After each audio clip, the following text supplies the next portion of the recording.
the threat of war looms.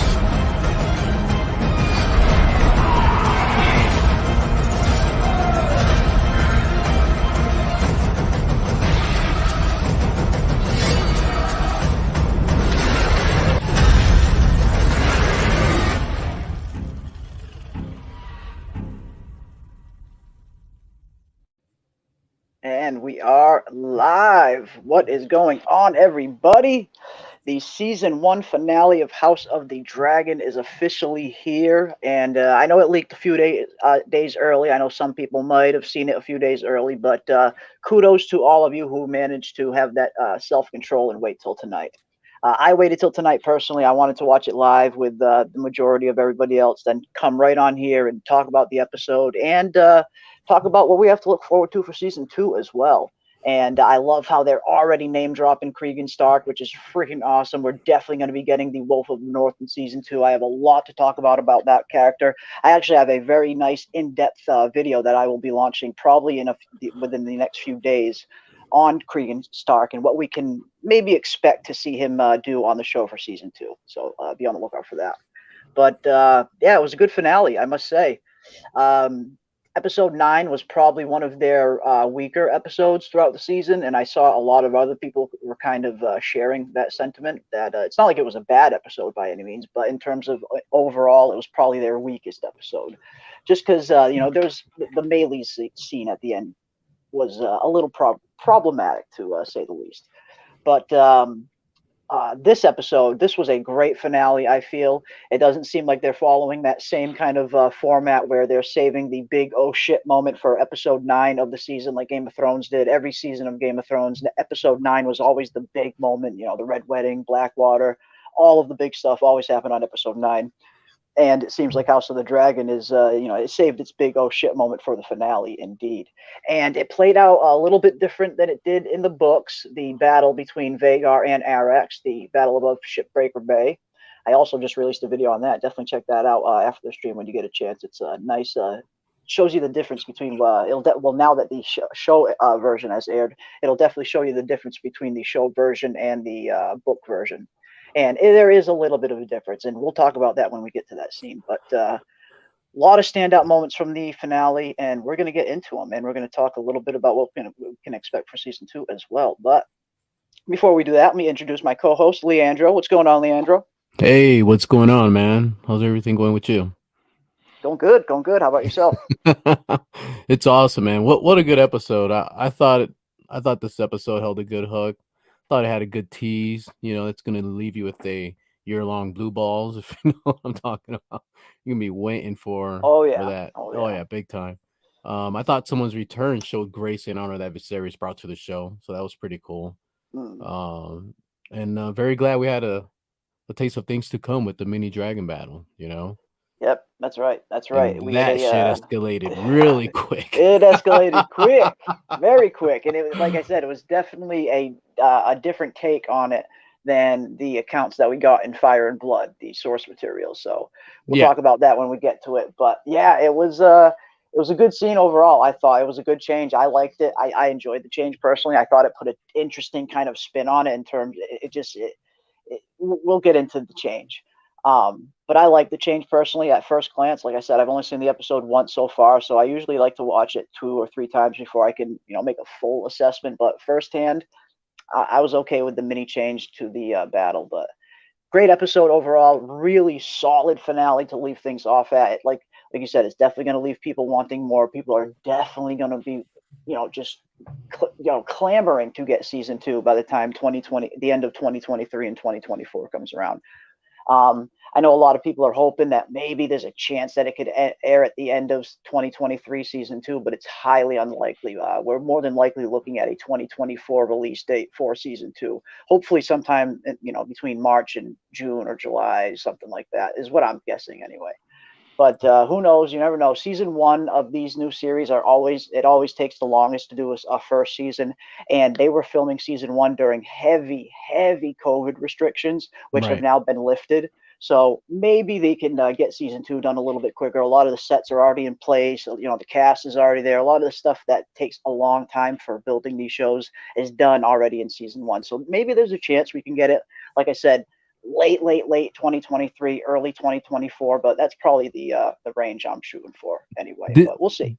didn't GOT have like a tradition, like a month that they came out with each season? Game of Thrones traditionally they usually came out every year between like March and July around there.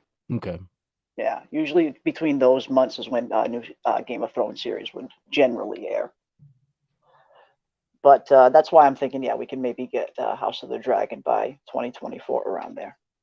But yeah, let's also see what up say what up to the chat that we have here gathered tonight for this awesome finale. Scrolling up, I see What up to the Chimera, chat? and he's got a hot take. But this show is better than Game of Thrones, and it's funny that you say that, Chimera, because the very first video that I ever uploaded to the channel, well, the very first House of the Dragon video that I ever uploaded to the channel, was indeed me stating my reasons why I think House of the Dragon could be better than Game of Thrones. That was the first video I ever did. It got more views than any video that I had uploaded previous to the channel with the comic book material. Not every video, but it got more views than the majority of my comic book videos.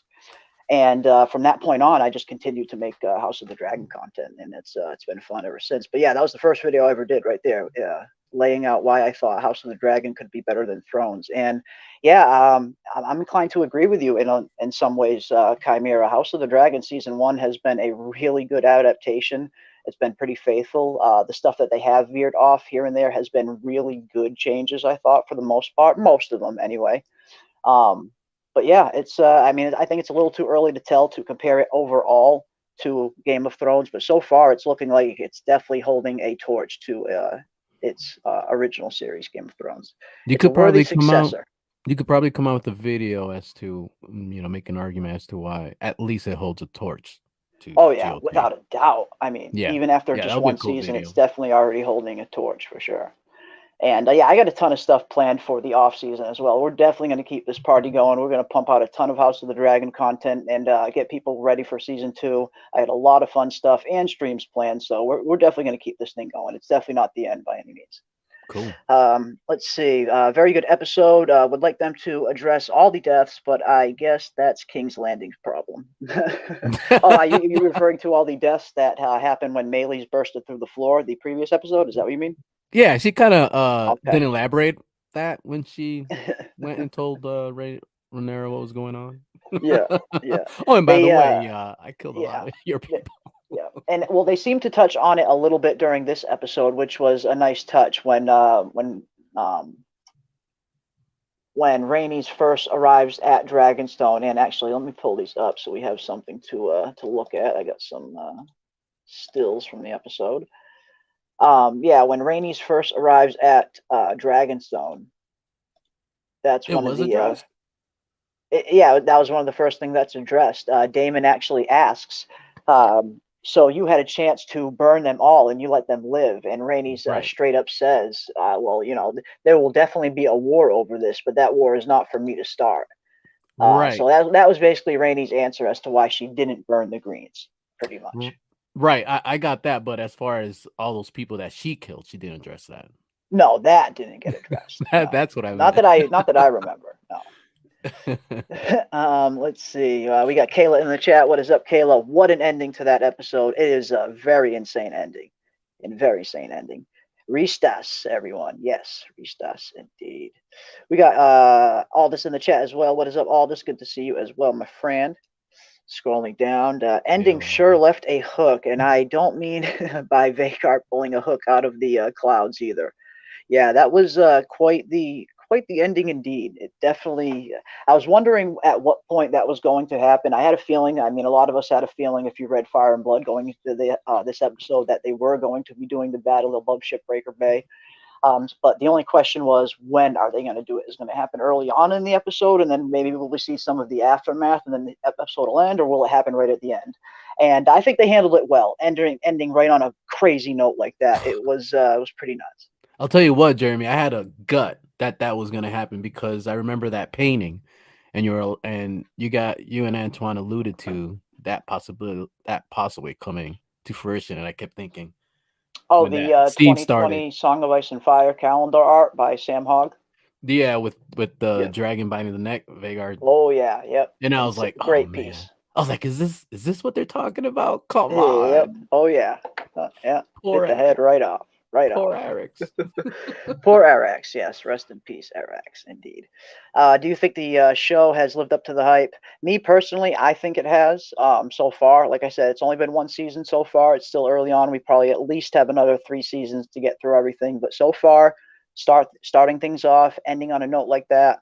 Yeah, I think it's living up to the hype personally. Heck But yeah. yeah, definitely chat. Let me know what you guys think. Do you think it is living up to the hype already? Especially if you've read Fire and Blood. Do you think it's living up to the hype?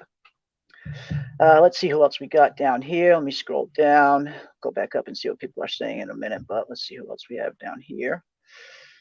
I see Chimera. What's up, Chimera? Good to see you as well. Always good to see Chimera. We got Snuggy in the chat. What is up, Snuggy? It is good to see you. Scrolling down. Who else do I see? I see Peter Parker. What is up, Peter Parker? Real Peter Hey Parker. guys, bittersweet end of House of the Dragon. Looking forward to season 2. Yeah, me as well, Peter. Me as well, indeed. Definitely a little bit of a bittersweet ending. It was a great episode, so that's the sweet part. It was really ended on a high note, and it's spells good things for season 2 and beyond. I think the show's in really good hands, and I'm really looking forward to it.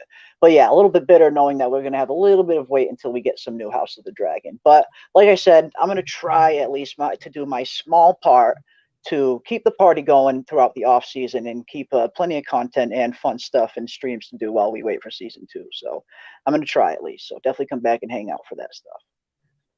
Let's see. We got 80s Made in the chat. What is up, 80s Made? Hello, House of the Dragon fans. Hello back as well, 80s Made. Good to see you as well, my friend. Let's see. Scrolling down. Who else do I see? I see Luke Corlys. What is up, Luke? Good to see you. Holla if you hear me. Holla indeed, Luke. What is up, my friend? I see Ray Haylock. What is up, Ray Haylock?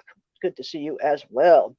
I see Jackie C, my good friend Jackie C. What is up? Hey, Jackie. Always good to see Jackie in the chat.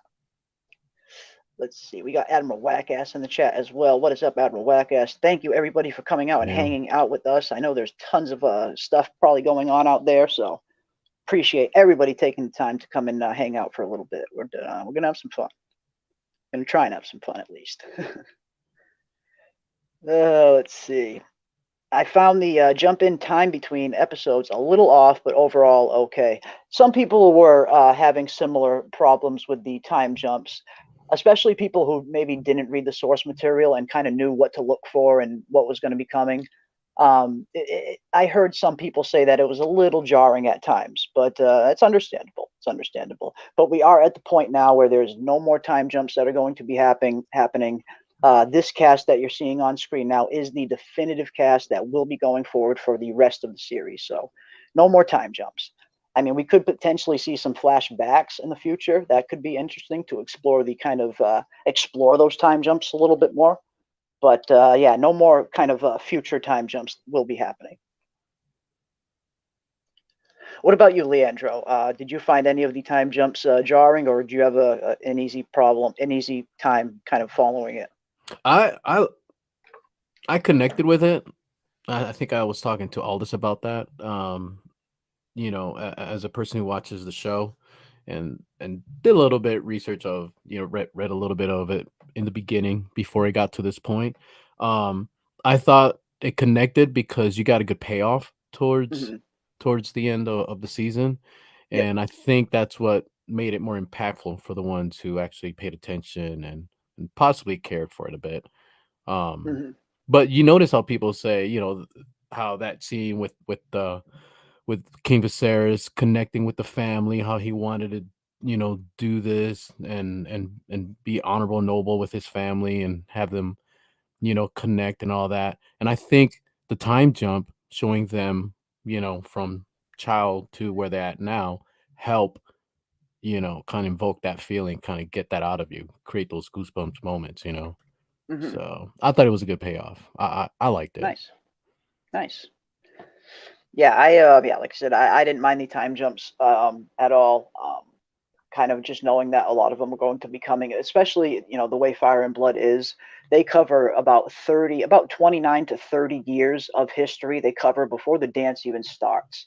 So that's what those time jumps were, why they happened pretty much. They wanted to cover all 30 of those years in season 1 and get to the dance right towards the end of season 1. So from season 2 on, it's just straight up the dance. The dance itself, the actual war, only lasts about 2 years or so.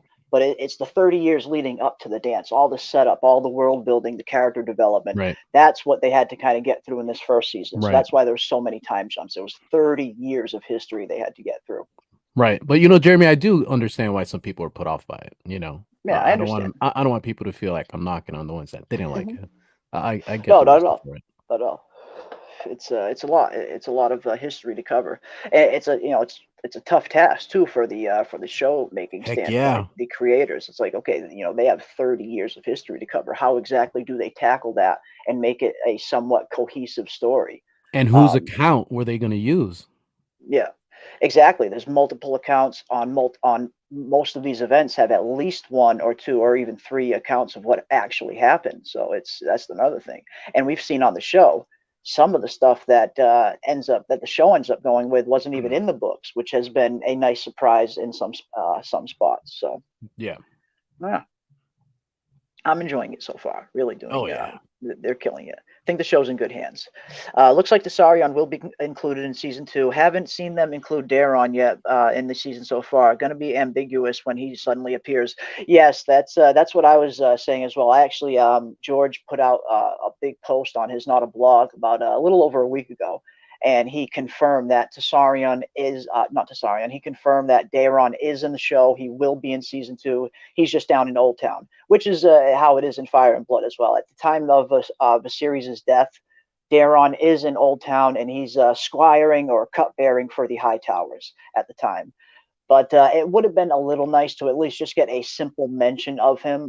Like in Game of Thrones, for instance, in season 1 of Game of Thrones, they at least mentioned Stannis Baratheon's name once or twice. So that way, and they mentioned that he's the king's brother. So that way, when Stannis shows up in season 2 and becomes like a main character it's not completely out of nowhere. There was a little bit of setup. Something like that probably could have served the story a little bit more. I believe the reason George said they just didn't have time to really work a backstory in for Daeron, but just like one simple throwaway line would have helped a little bit, I imagine, at times. But I'm sure they'll write him in a good way. Like I said, but he is included. He is in this world, and they have confirmed him for season 2. So yeah, look out for Daeron the Daring and Tessarion, because the dragon Tessarion that Daeron rides is probably my second or third favorite dragon overall, just in terms of straight up design and color. It's this badass blue color. But yeah, be on the lookout for Daeron the Daring. He will be coming indeed. Just bit that dragon right in half. Holy hell. Yeah, it was, that's the thing. Vhagar is 5 times the size of Arrax. And on the show, it looked like Vhagar was maybe 7 or 8 times the size of Arrax. God. When right Vhagar was off in the background, yeah, with the the ominous fog and everything, and you just saw that big head and neck just stick out like a huge dinosaur, like a brontosaurus or something. I was like, good Lord, that's awesome. Look at the scale of that. It really was insane, like insanely big. And I know exactly the shot you're talking about. I'm pretty sure I have it here. How big Vhagar is compared to that castle. Maybe it was a little castle, but yeah. Wow. Wow. Yeah, just look at Vhagar, just absolutely monstrous here. Monstrous. I'm telling you something though. I'm giving Arrax if I could give a dragon a medal, he deserves a medal for being pissed off that this thing was chasing him, because he came around and did what he did. Well, that's the thing, and yeah, we're gonna get into that. That's what was a big change from the books, because it looks like Luke didn't have control of Arrax in that moment. Either of them. And yeah, I was just gonna say. Also, Aemond didn't have control of Vhagar in that moment either. So it's like you hear them both saying, "No Vhagar, no Yep. Arrax, obey, obey." You serve me. You say, serve me, serve me. Yep, And serve. it's funny hearing them say "serve me" because the whole the famous quote, "A dragon is not a slave."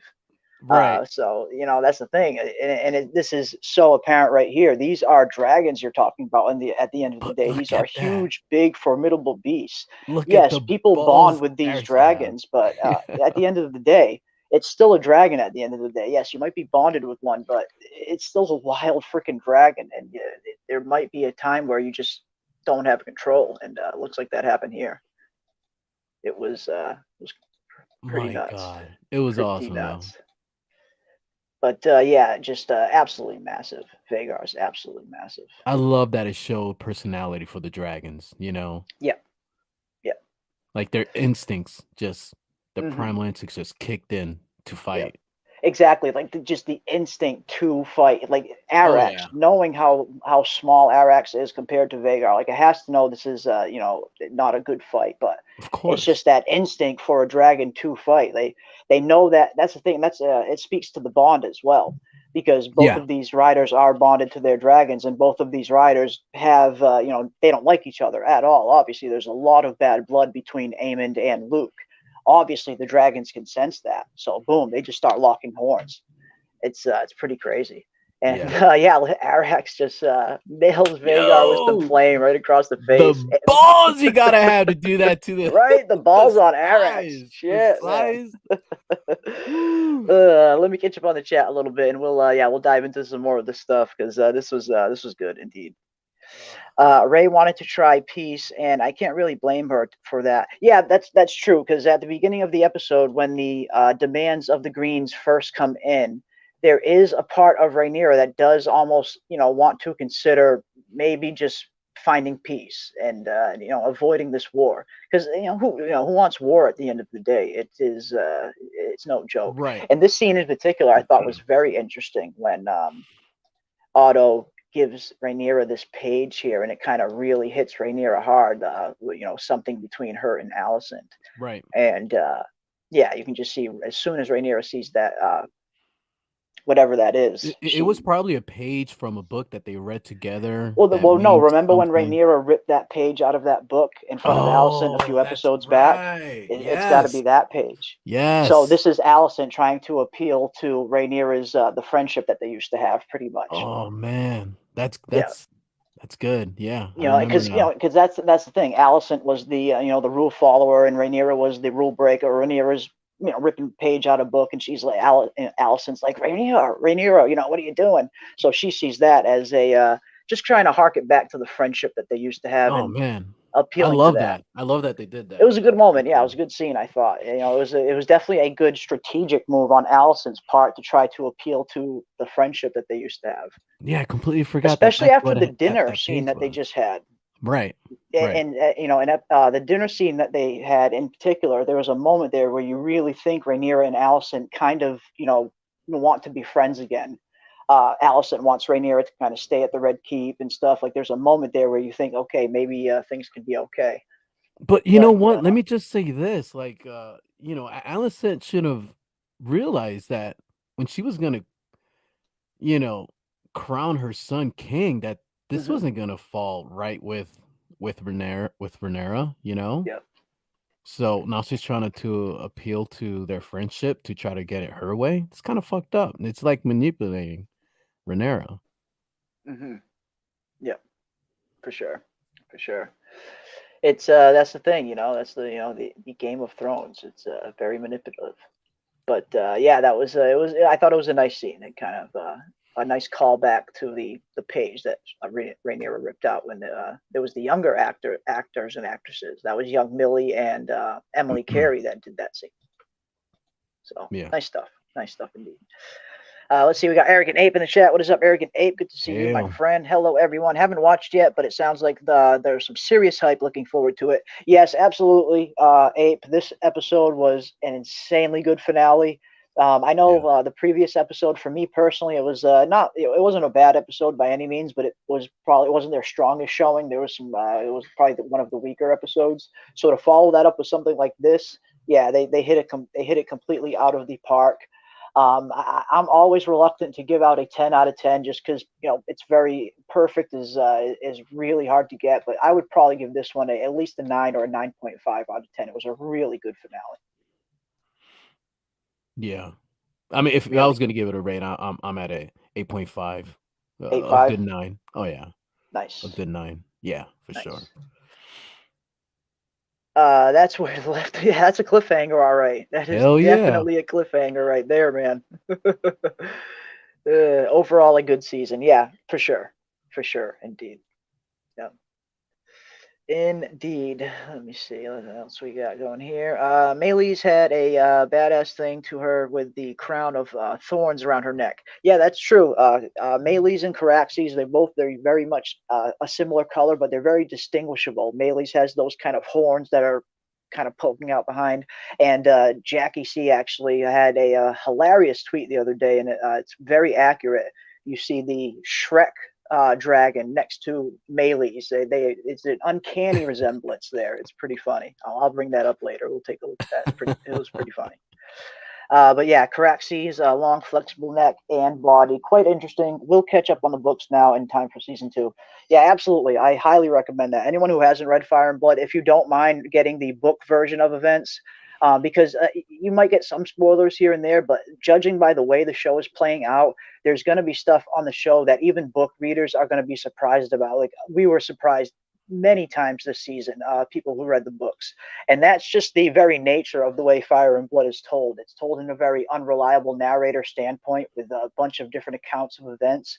So even if you read Fire and Blood, there's going to be stuff that still surprises you when you watch the show, just by the nature of the way it's told. But Yeah, I yeah, think. that's why. Sorry, go ahead. No, I was gonna say I was just saying that I'm gonna read up to this point, right before, right at this point into the Nice. story. Yeah. Nice.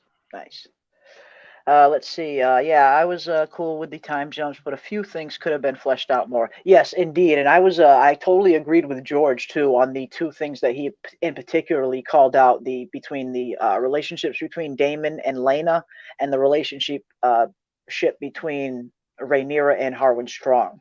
Even George wanted those fleshed out a little bit more, and that would have been good. There was a lot of stuff they kind of skipped over with Damon as well, like the duel with the Sea Lord of Bravos's son, just to win the hand of Laenor to marry.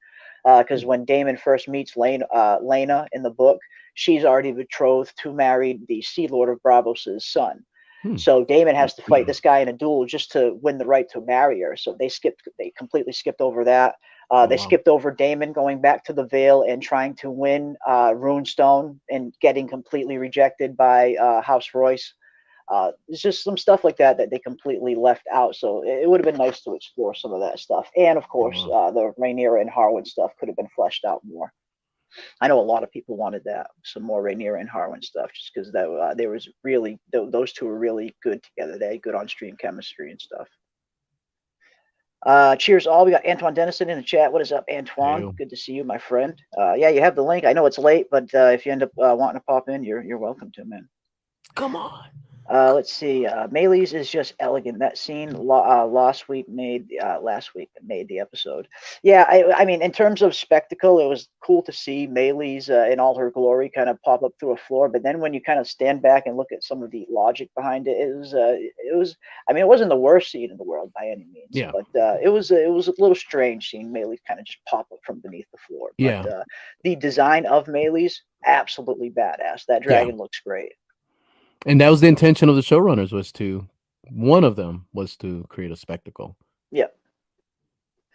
Decided to escape the normie world and am getting all the books in the mail. LOL. Nice, nice, nice. Sweet.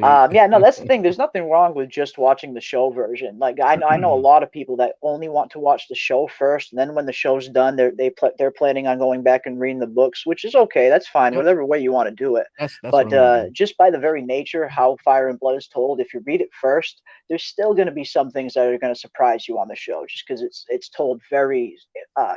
The view is very unreliable. But yeah, that's what's up, Ray. Awesome, man.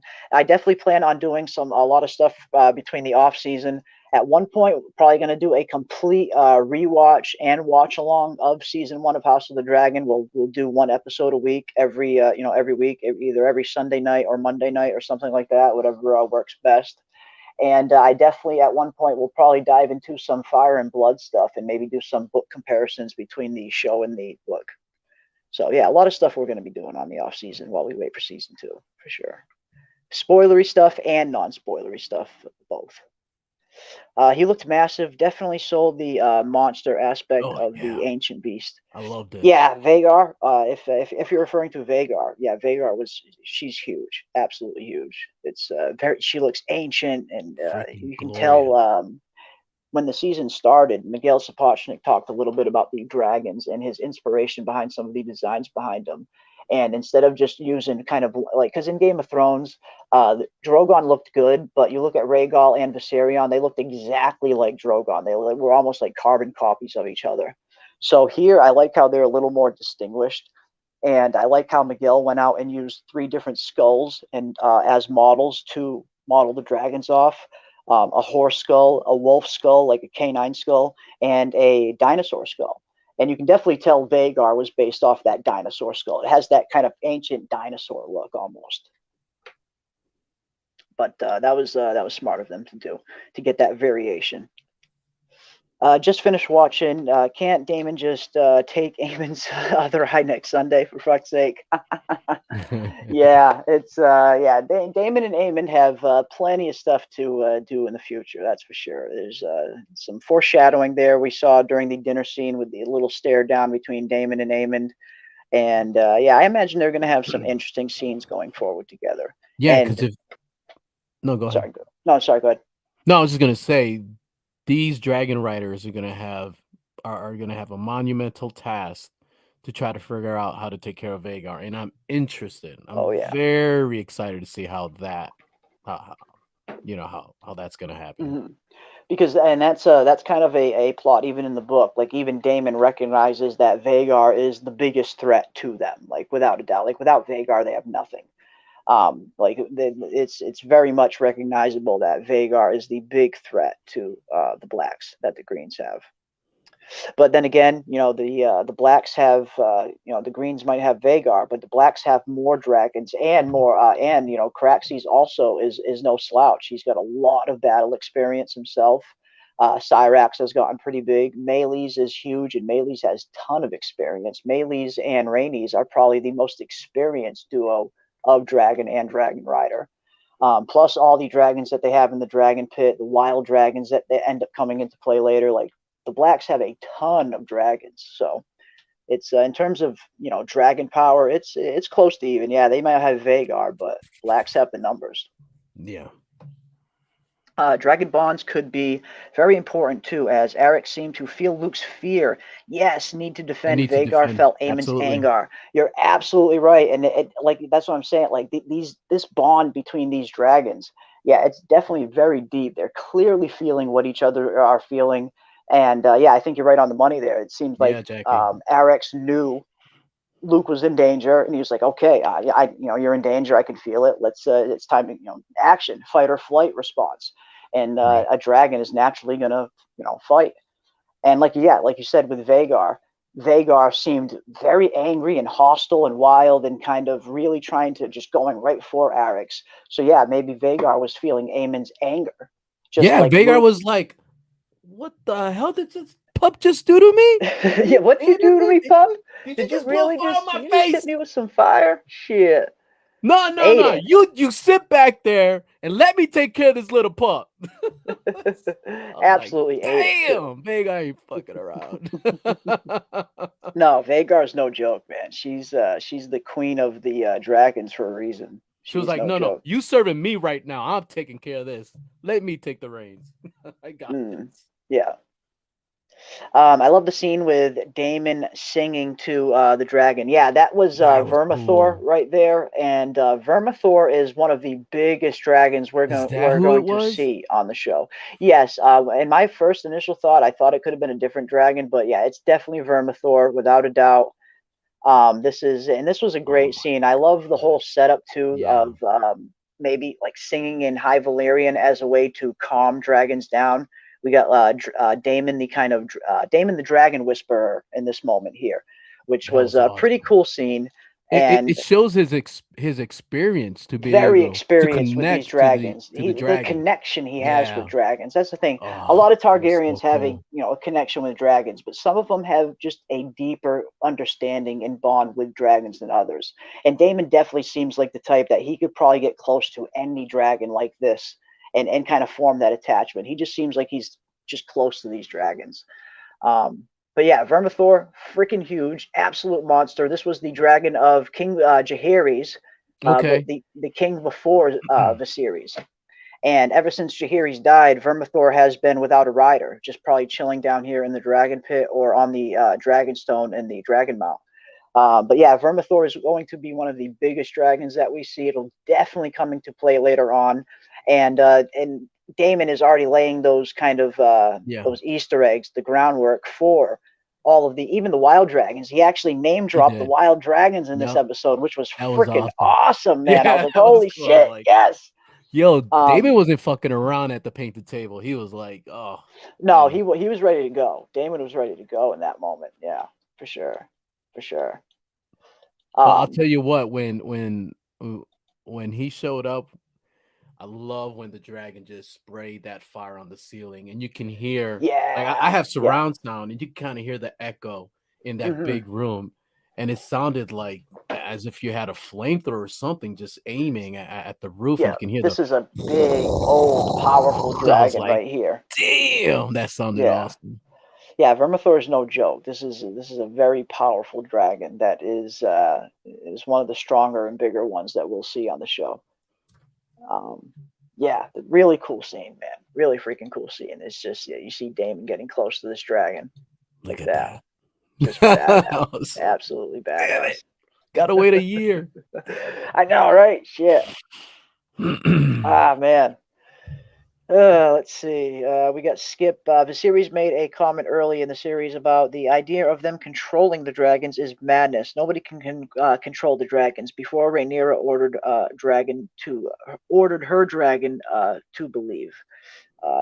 Believe. Yeah, that's the thing. Viserys did mention earlier there. He said they're a power men should never have trifled with. Viserys definitely looks at the dragons with reverence, you can tell, but he definitely feels like it's something that they never should have messed with in the first place. Which is case in point how he never even attempted to claim another dragon after Balerion died. Viserys was famously the last Targaryen to mount Balerion the Black Dread, the dragon of Aegon the Conqueror. But at that point, Balerion was even older than Vhagar is now. And when Viserys went to claim Balerion, he wanted to fly the dragon to Dragonstone, but the dragon was too weak to even make the flight. I believe it flew around King's Landing once or twice and then had to land because it just was so weak. Balerion was so old at that point. But yeah, after that, he Damn. never claimed another dragon, and I love how they kind of played that up on the show, where he had a lot of respect for dragons, but he definitely kind of feared them in a way too. He thought it was something they never should have messed with. And that was the skull that he had in the room. Yes, that was the big skull that you see him in front of all the time. That was Balerion's skull. Yeah. Yeah, that's the biggest dragon that we see in the story ever. Now I understand why you said it should have been bigger when you see Vhagar. Yeah, yeah. Yeah, Balerion was absolutely massive, just absolutely massive. And Balerion was the last dragon, the last living dragon that ever saw Valyria before it was destroyed. So that dragon was ancient and it had seen some shit. there's some cool Balerion stories in Fire and Blood and in the World of Ice and Fire books. One in particular that I'm working on a video on right now. Someone claims Balerion, who is very inexperienced with dragon riding, and they even make a point to mention it in the books that maybe Balerion decided where the destination was and not the rider. And Balerion gets into basically Balerion and this rider disappear for like 2 years. They show back up in King's Landing 2 years later, and the rider is in the worst shape imaginable, like with some crazy shit going on underneath her skin and stuff, bare bones, and even Balerion has like a 9-foot gash going down its side.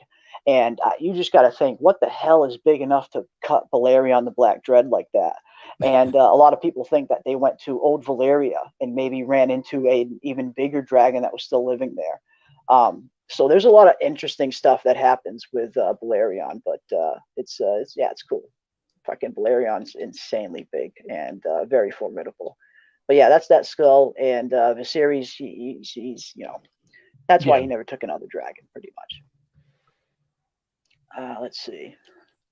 I think HBO did some damage control for this House of the Dragon, much to their advantage. The series was well received despite the minor time jumps and all. Yeah, overall, just overall in general, it definitely seems like House of the Dragon was very well received by show watchers and people that were diehard book readers. It definitely seems like they're on the right track. They got something nice here. And you can tell Ryan Condal, he really respects the lore. Like, he really respects this world that George has created. I think the show's in pretty good hands. Agreed. Let's see.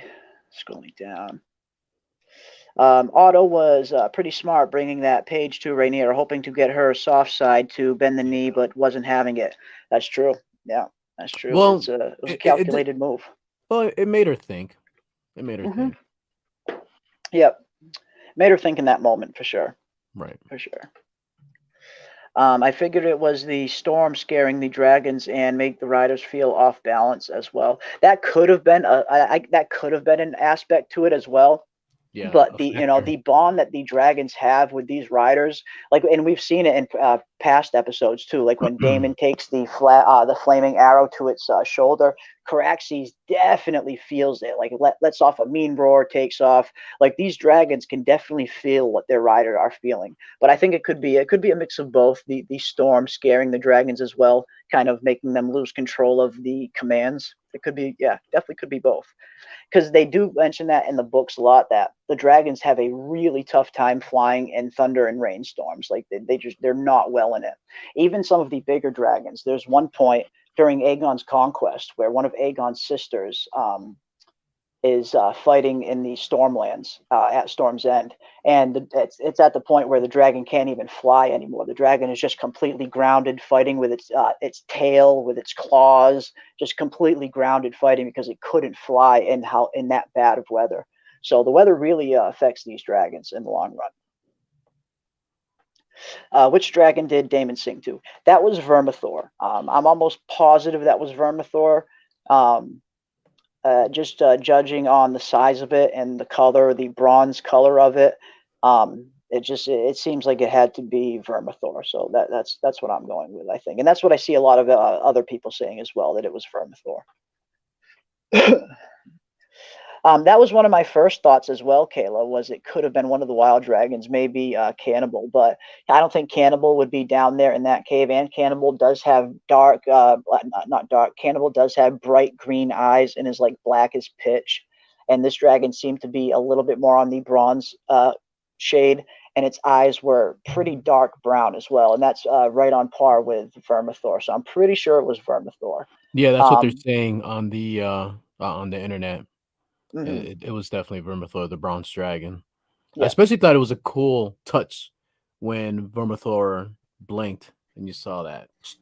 That's pretty cool. Yeah.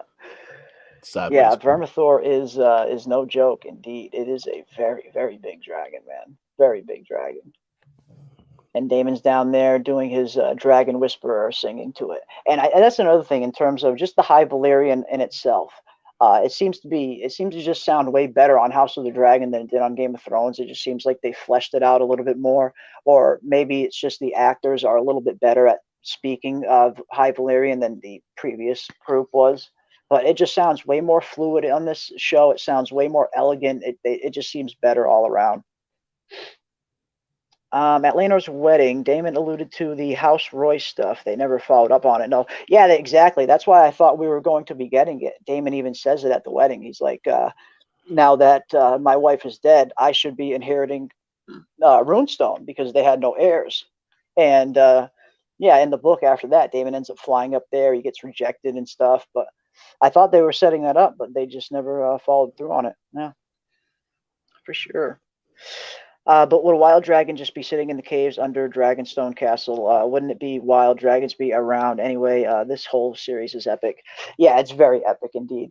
Yeah, the wild dragons, they spend most of their time on Dragon Mount, which is the actual mountain on Dragonstone, where the smoking vent is, the volcano. Most of the dragons that are down there in the pit are the domesticated ones for the most part. That's another reason why I think it's probably Vermithor. But yeah, we're definitely going to see the wild dragons, that's for sure. And like we said, Damon even name dropped the wild dragons in this episode when he's talking about we have more dragons than the Greens, and we have more dragons that haven't been claimed by riders yet. Even the wild dragons, he said. So we're definitely going to be getting some wild dragons. We'll be getting Cannibal, we'll be getting Grey Ghost, and we'll definitely be getting Sheep Stealer. So that's going to be epic. That is going to be epic. Well, guys, I am falling asleep. I had a long workday weekend. I will catch up tomorrow. Have a great night, everyone. Well, thank you, Kayla, for hanging with us. We very much appreciate it. And yeah, thank you. Have a good night, Kayla. Have a good night indeed. Let's see. Meleys bursting out of the floor where the high towers were surprising was legit. They were so unlucky. Rhaenys was the one that just killed everyone. Otherwise, the whole Dance of the Dragons would never have been. That's another thing. You know, if Rhaenys would have just bursted up there and fried all the Greens in that moment, we wouldn't have a show to watch. Yep. So yeah, definitely can't have that happen. I can't wait for next season. Yeah, I can't wait for next season as well. It looks like it's, I mean, like we said, we're at the point now where the Dance of the Dragons is officially kicking off.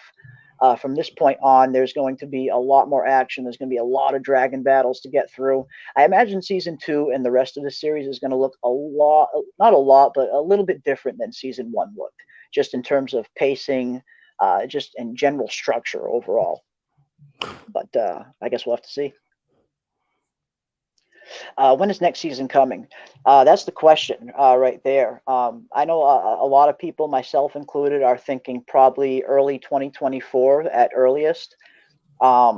Season 1, they worked on for like 3 years, but season 1 is always notoriously the longest to make, especially on a show like this, House of the Dragon, where so many of the sets are practical sets that they built themselves. All that stuff takes a long time.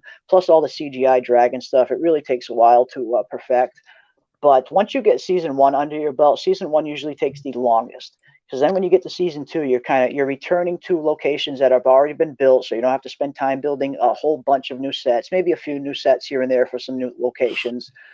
But generally, a lot of the stuff, a lot of the infrastructure is already in place from season 1. And not to mention, season 1, when they were filming that, they were under heavy COVID-19 restrictions, which have been lifted ever since. So the production isn't going to be as limited as they were the first go around. So they'll have more people on set. They'll be able to get things done a little bit quicker, I imagine. But I would love to see it come towards the end of 2023. But I'm thinking 2024.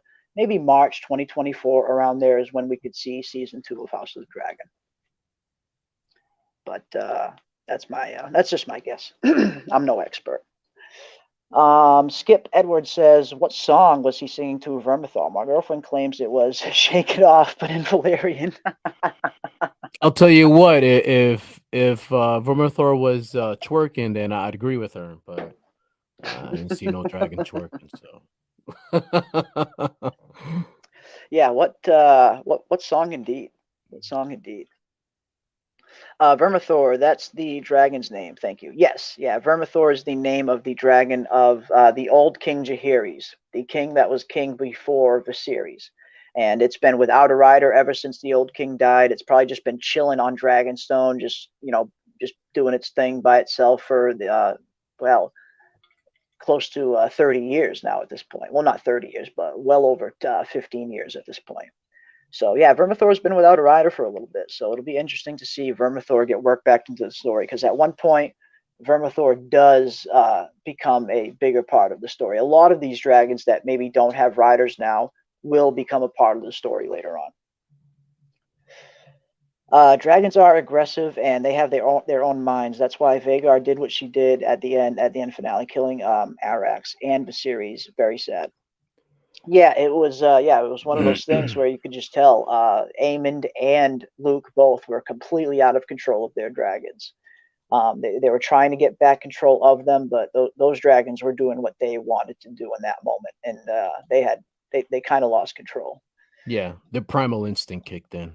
Yeah, instinct kicked in, and it was pretty nuts. It was pretty nuts. We're gonna analyze this scene here in a minute too. Luke arriving on Storm's End and the subsequent battle afterwards. Vermithor needs a Rocky-style training montage for sure. Not anymore. Yeah. Oh, well, no, for Vermithor, yeah. Yeah, Vermithor is no joke. Damon is that guy that has all the dragon code. He knows what they are. He knows how to get them. Yeah, Damon. Yeah, he knows all the codes. He knows the secrets about the dragon ways for sure.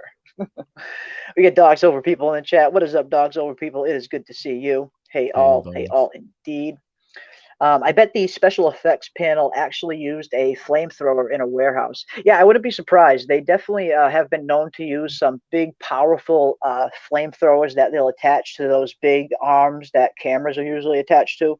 I've seen them use that in the past on some of the behind-the-scenes features. So yeah, they definitely will utilize a good flamethrower from time to time. You could be right there in that instance, for sure. So I looked up real quick because when he said the cheat codes, I couldn't help but think of the Game Genie from the old Nintendo.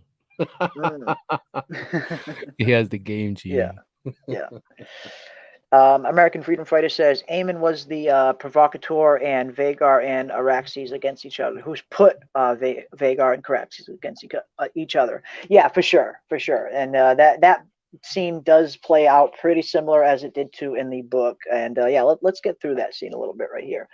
We see that young Luke arrives on Storm's End, and he's hoping to talk to the Lord of Storm's End and remind them that his father bent the knee to Viserys years ago and swore fealty to Rhaenyra as the heir. So they're hoping that House Baratheon will honor that. But unfortunately for young Luke, as he shows up, Aemond is already at Storm's End.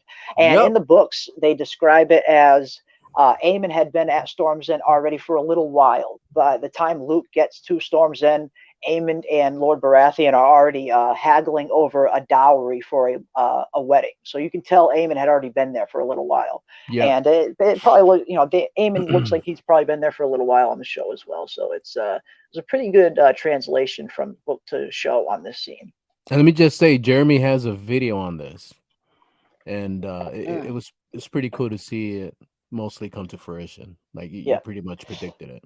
Yeah, I did. Yeah, I did a video on the scene, everything leading up, and the dragon battle. But it's pretty much the book version, the Fire and Blood version. So if you do watch the show after the stream later, if you want to see the difference, if you want to see how the book version of this plays out, definitely check that out on the channel. It's one of the most recent videos I uploaded. But yeah, basically Lord Baratheon, and it's pretty similar to in the books as well. Right here, in this moment where Aemond was willing to marry one of Baratheon's daughters to secure them as an ally. So when Lord Baratheon asks Luke that same question, obviously Luke's like, I'm already engaged. I can't marry shit. So right then and there, it's like, okay, Aemond's clearly willing to, bring my family into the royal court where Luke isn't. So I think that right then and there, he completely just made his decision as to he's going to be supporting the Greens. Yeah, it pretty much went down like, remind me of my father's oath. King Aegon at least came with an offer. My swords and banners for a marriage pact. If I do as your mother bids, which one of my daughters will you wed? Boy. Yeah. He's like, I'm already betrothed. And he's like, "So you come with empty hands? Go home, pup. Tell your mother, the Lord of Stone is not a dog that she can whistle up at me to set against her foes." I was like, "Yeah, this is not Yeah. good." No, that did not go as the way Luke planned. And it's funny too because in the book, they send Luke here. Rhaenyra sends Luke to Storm's End, and she sends Jace to the Vale and then to Winterfell. But the reason why she sends Luke to Storm's End is because they're thinking in their mind that Storm's End is going to be the least dangerous of the three places that they're visiting. That's why Jace goes to the Vale and then to Winterfell. For some reason, they thought that was going to be the dangerous of the trips. Probably because it's a little bit of it's a lot further of a flight as opposed to Luke just flying to Storm's End from where they are. But yeah, it's just funny. The one that they think is going to be the least dangerous turns out to be the most dangerous in the end. Yeah, Aemond might have had scared Luke in a way, but he did predict that kind of event happening. No killing his nephew. Not surely it's going to happen when he tells Alicent. Yeah, that's the thing. I wonder how Alicent is going to react to all of this Oh, she's when gonna she be finds out that Aemond killed his nephew, killed his own yeah. nephew. I think she's gonna be pissed, and Mhm. I think at the end of And the Aemond day, didn't. I don't. Aemon Aemond wanted didn't mean to. You know, he right. was not Aemon in wanted to control. scare, wanted to fuck with him a bit. You know, he Yeah, you wanted to see mess Aemond, with him. he's up there, he's smiling, he's laughing when he's on top of Vhagar. He's Like you can laughing tell, his like he's ass off. fucking with. Excuse part of my language. He's messing with with Luke and Arrax a bit, Right. and then yeah, they lose control for sure. Oh, he definitely Yeah. lost control. Yeah, Aemon was playing with fire like a fool. That's the thing. Yeah, I mean, this Exactly. is a Exactly. monstrous, big, ancient dragon that has been in tons of battles too. There's not a dragon alive that's been in more battles than as Vhagar. So yeah, that's not something you should probably mess around with because as we can see, you know, the results are catastrophic. But don't you think that speaks to Aemon's inexperience with Vhagar in Oh battle? yeah, absolutely. Yeah, Absolutely. You absolutely. know, it's hard to have complete control of these dragons at the end of the day. You That never know was a what they're good gonna do. lesson. Is that Yeah. you don't instigate with him because Vhagar wants to finish the fight. She's not going to start it. She's going to finish it. Yeah. Absolutely. Absolutely. And yeah, as Skip points out, Luke's dragon has never seen battle. I think pointing and running was I think the point and running like a scared dog. Yeah, that's the thing. Luke's still very young. Arrax is still very much a young dragon. They're very inexperienced still. And like in the books, it's described as Arrax might have stood a chance to not fight, obviously, but Arrax might have stood a chance to escape Vhagar and get away if the weather wasn't so bad. Yeah. Because obviously Arrax is a lot slower, but it's a lot faster and swifter. And Yes. we see how Vhagar flies. She's big, she's heavy. It takes her it takes her a little while to get going. So if there was just really good weather, I imagine Arrax would have stood a much better chance of possibly escaping Vhagar and getting away. Yeah. But the weather kind of made that hard for Arrax to stay aloft and Oh yeah. maneuver. It kind of created an equal footing because Vhagar, Yeah. with her size, she can withstand the winds and the rainfall, the storm. She could Yeah. withstand it much She's been in better. tons of storms before. Vhagar has. Yeah. That's nothing new to her. Yeah. Mm-hmm. But yeah, right before as Luke is getting ready to leave, Aemon's like, "Hold up a minute, where are you going so fast? Where are you going so fast, nephew? We ain't done here. We I ain't was done waiting for here." him to have a cigar in his mouth and flick it and I be know, like, right? Yeah, "Come yeah. here, boy. Cigar and a Tommy Here, gun. boy. Like, yeah, where you going, nephew? We ain't done here. Come on, get back here. Get back You here. got a score to settle, buddy." And yeah, this was good. He wants that eye for an eye, pretty much. And I love we finally get the reveal of the sapphire That was eye cool. that Aemon is rocking. A lot of us have been wondering all season, are we going to get the sapphire eye? Are we going to see it on screen? And we were lucky to get a little sneak peek of it Look how last week when they fucking dropped the cool he trailer. looks there. Look at It's that. crazy, man. It's a sick He look, looks right? That cool, man. sapphire Yeah. eye.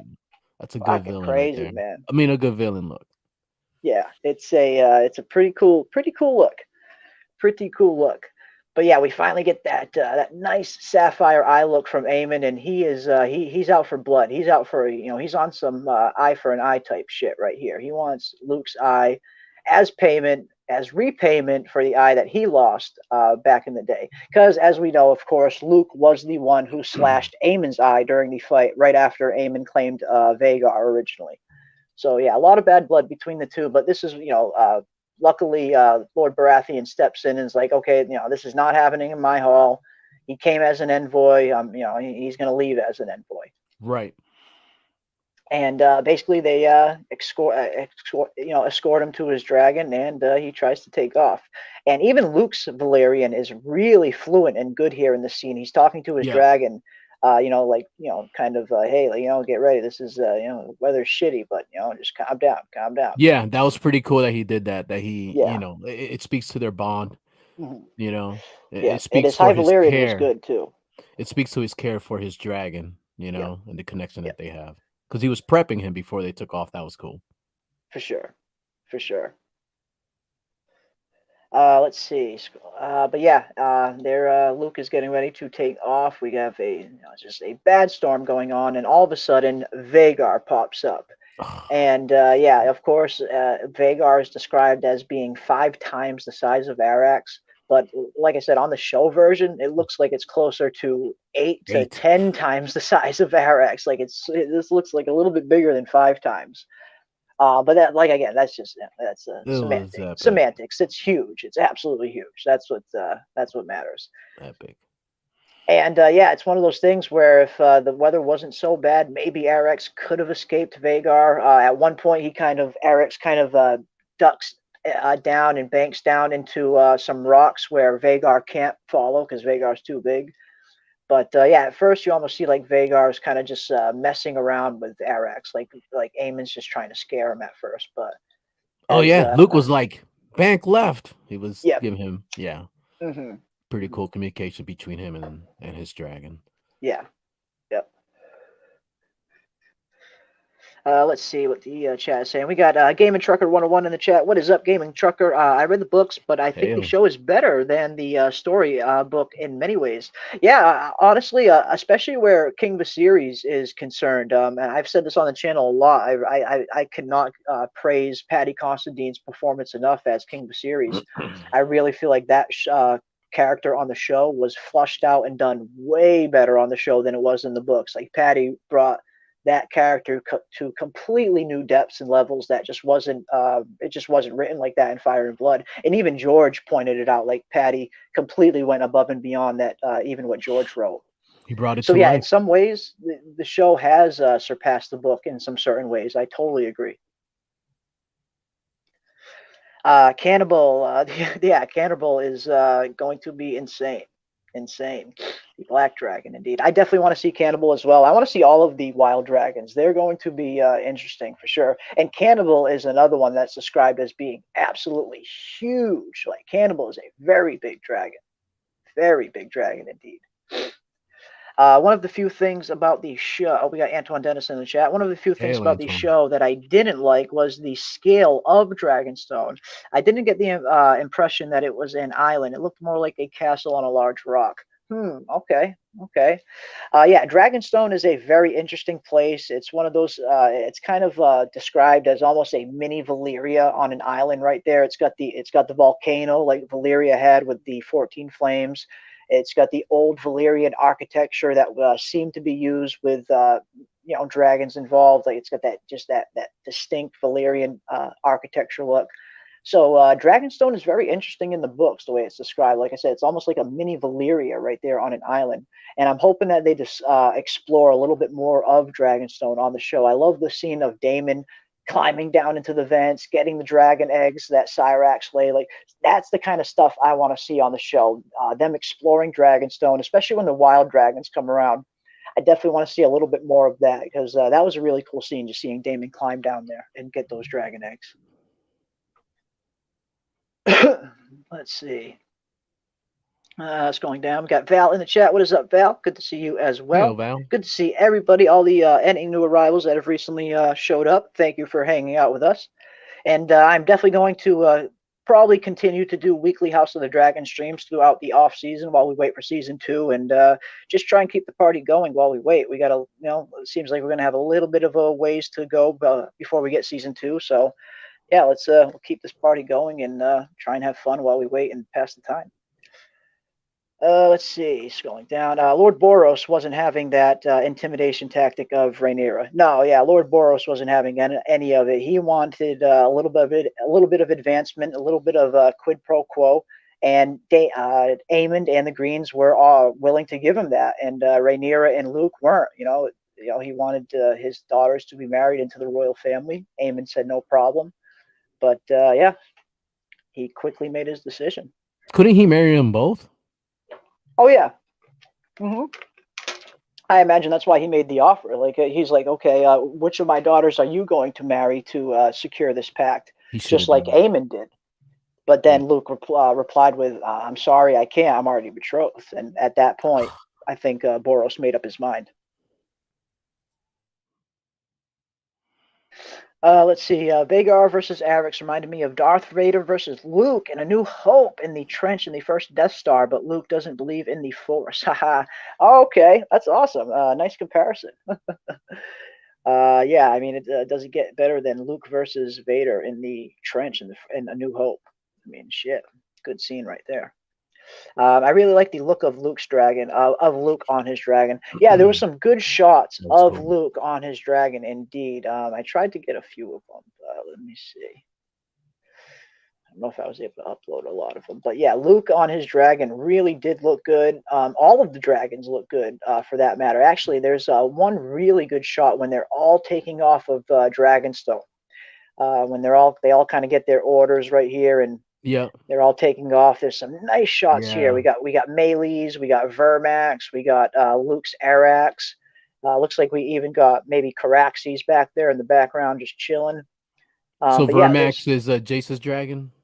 Vermax is Jace's dragon. Yeah, this one right here, up here, with the kind of greenish color is Vermax. This is Meleys, and this is Luke's Arrax. Cool. And some nice shots of them. I mean, I love Meleys' wings. They're freaking awesome looking. It's almost like they almost look like they're glowing. No, Meleys' wings. I love that design. Do you have a favorite one overall, Leandro? A favorite design? I'm hooked on Vhagar right now. Okay. Yeah. Okay. Yeah, initially it was Caraxes, but I'm a Vhagar fan. Caraxes. Yeah, Caraxes. Nice. Yeah, Vhagar won me over. Yeah. Yeah, Thanks, I like the Kayla. color of Arrax too, like the kind of whitish with the red tint there. Arrax is a really nice color dragon. Sea Smoke looked really good as well. Oh yeah, They all look good. Like none of these dragons look bad. it's just the distinctive look. They're all It's distinct. Yeah. awesome that they practice that with all the Yeah. dragons on the show. Hmm. So was Damon trying to recruit Cannibal there at the end? That was my original first thought when I first saw that scene in the trailer. But after seeing the episode and watching the scene a few more times, it seems like that was Vermithor. I'm pretty sure, the dragon of King Jaehaerys. And yeah, it almost looks like Damon was going down there trying to calm him down, see how open maybe that dragon would be to accepting a new rider. Because we hear Damon talk about all these dragons that they have that don't have riders that they could take advantage of. So that's definitely on Damon's mind. He wants to recruit more riders and add them to Team Black. And that's definitely going to play a part probably in season 2. And I love how he even name drops the wild dragons. But yeah, I'm pretty sure that one that he was talking to there was Vermithor. Let's see, Bronze scrolling dragon. down. Damon was talking to Vermithor. I'm pretty sure it was Vermithor for sure. Whose dragon is Sunfire? Sunfire is the dragon of Aegon II, who is currently king right now. And Sunfire is said to be the most beautiful of all of the Targaryen dragons. It's got this awesome kind of goldish color with these kind of pink, clear, translucent wings. It's an insanely cool dragon. They describe it as being the most beautiful dragon of all of the Targaryen dragons. But yeah, that's Aegon's dragon. And at one point, Aegon even changes the House Targaryen sigil. Usually it's black with the red Targaryen symbol. At one point, Aegon switches that from red to gold to honor his dragon Sunfire, basically. And so yeah, I imagine we're going to get some good Sunfire scenes in season 2. We didn't get a whole lot of them in season 1, unfortunately. We got that one quick little glimpse of Sunfire at the funeral of Lena. but it was super quick and it was from really, really far away. You didn't really get a good look at its design close up. So I was hoping we were going to get a good shot of Sunfire before season 1 ended. Hey, Jeremy, I wanted to get your take on the beginning. Beginning of the episode? Yeah. Okay. Which part? When pretty much when Rhaenyra was talking to this was Jaceres, right? Wait, but the beginning of what? Right, This in the beginning. episode? Or? Yeah, in the beginning of this episode. This was Rhaenyra talking to Rhaenys. No, in the beginning, it started off with her talking to her son. Yes. Yeah. Lucerys. Yep.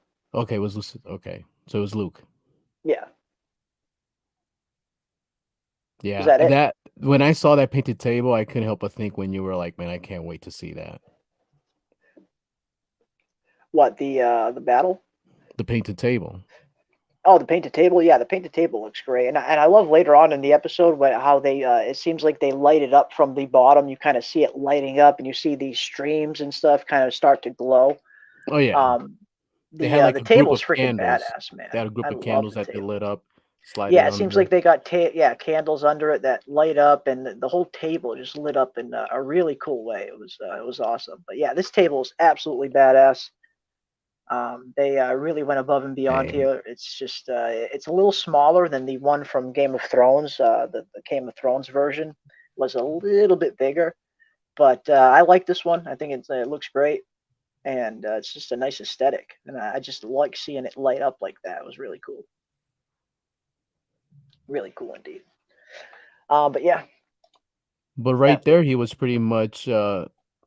She was letting him know, "Hey, look, I didn't have much confidence, but I pretty much inherited that.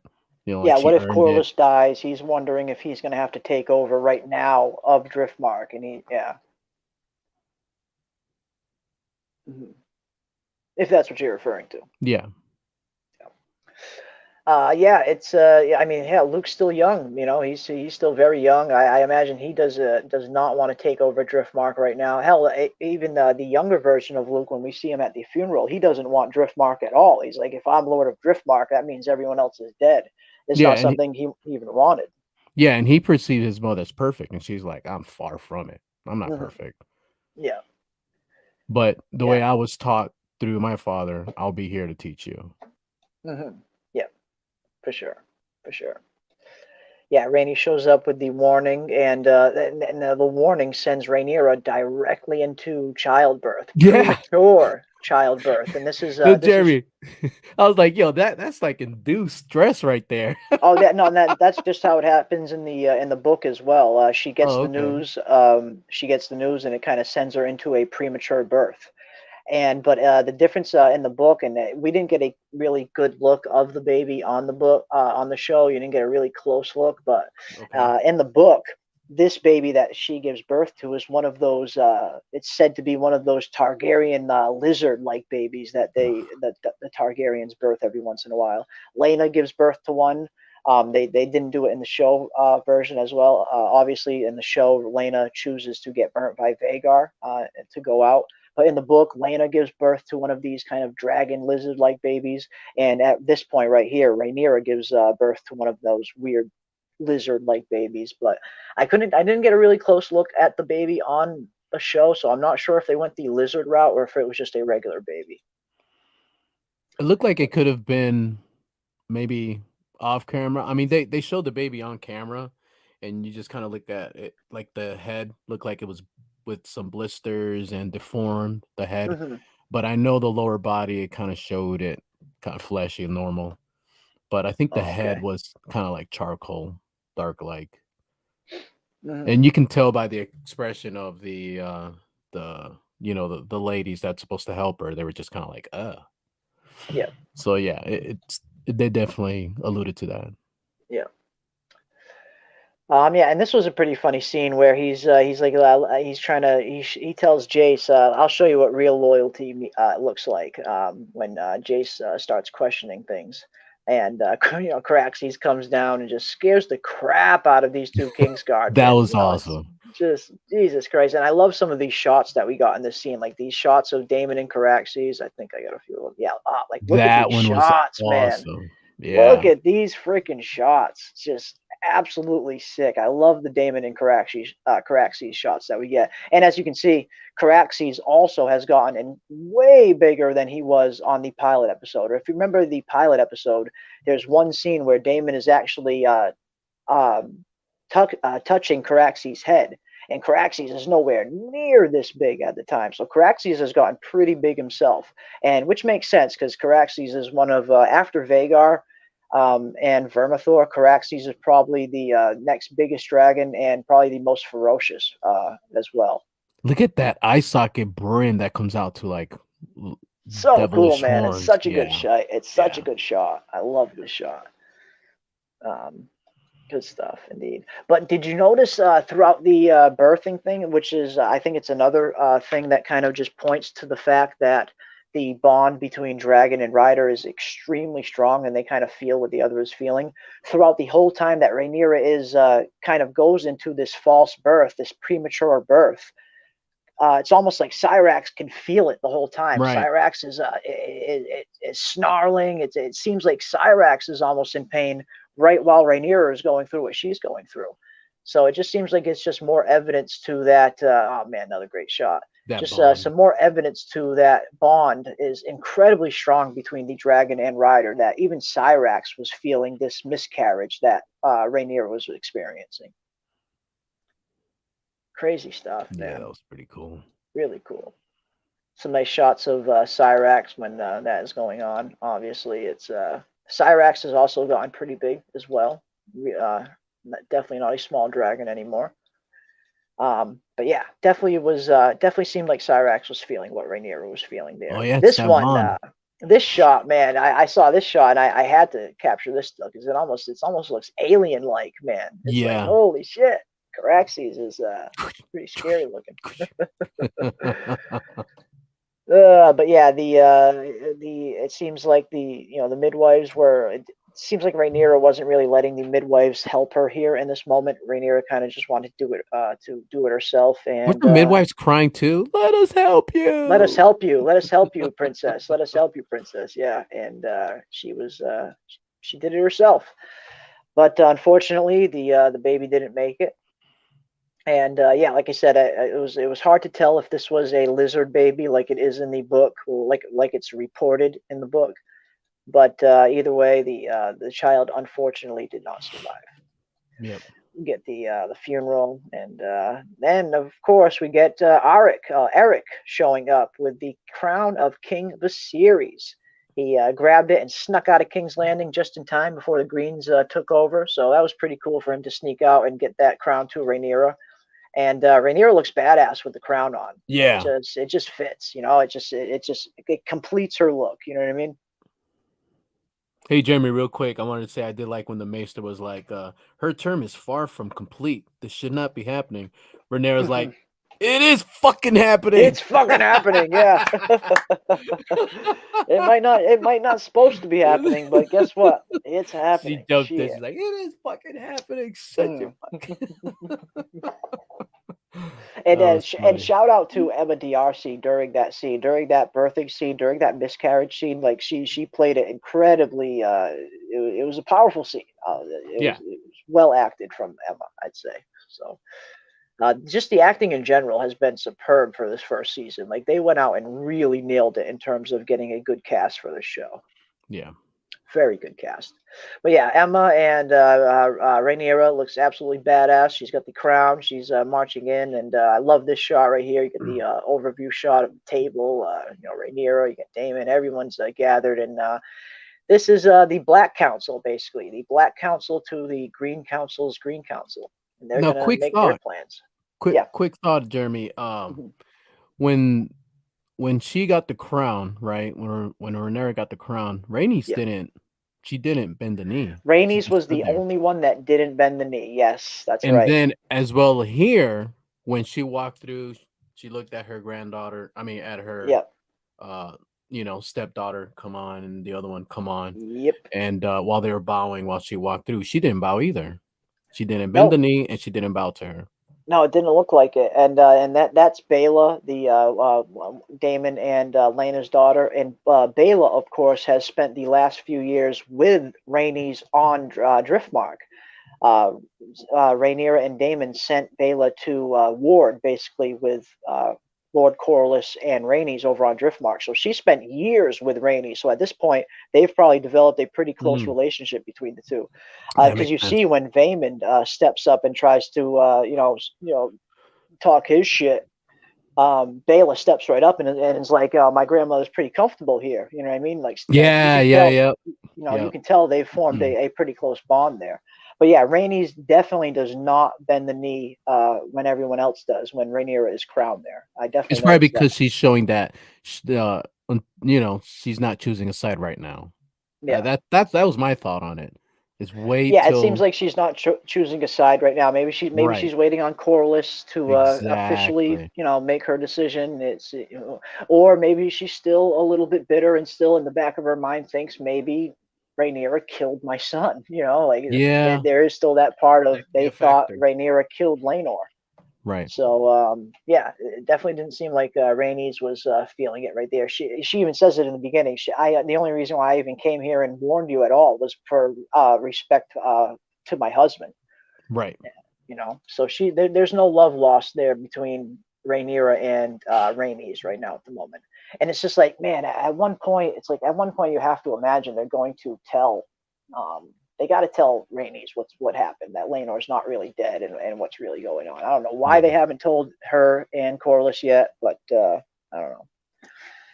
I don't know. That's just me. But Yeah. yeah, Damon, he's basically ready for war. Damon's of a mind. He wants to get right to it. Oh He's yeah. laying out his plans, and Rhaenyra is a little more hesitant at the time, and even Rhaenys points that out later. It was like Rhaenyra is surrounded by everyone is just pushing her to war, and she's Right. the only one that's kind of counseling everyone and showing restraint, where everyone else is just trying to go to war. And so, Yeah. Because David was like, we could have every greenhead mounted on a spike yeah, before the fucking moon turns. before the fucking moon turns, yeah. Let's go. Yeah, Damon's on that fire and blood shit. He He did. wants He to. he didn't He wants even to take go. a moment for a breath. He said all that. Mhm. Yeah, he was ready. He was ready indeed. Ready indeed. But just as that happens, it seems like Otto has showed up to Dragonstone with his terms for Rhaenyra. And I know we talked a little bit about this earlier, but they kind of go back and forth for a little bit. Rhaenyra shows up on her dragon, just looking absolutely fucking badass, and Syrax has gone pretty big as well. Syrax is definitely not a small dragon anymore. That's for sure. Syrax has become pretty formidable in size herself. And yeah, basically, man, just some really good shots of Rhaenyra on the dragon here at Dragonstone. There's been some insanely good shots at Dragonstone Yeah, throughout look season at those one. spikes coming down from the head to Yeah, the body. It's yeah, fucking cool. yeah. And that was one design that was cool about the original Game of Thrones dragons. They had that kind of spiked look from the back of the head all the way down. It's pretty cool looking. It's a cool design.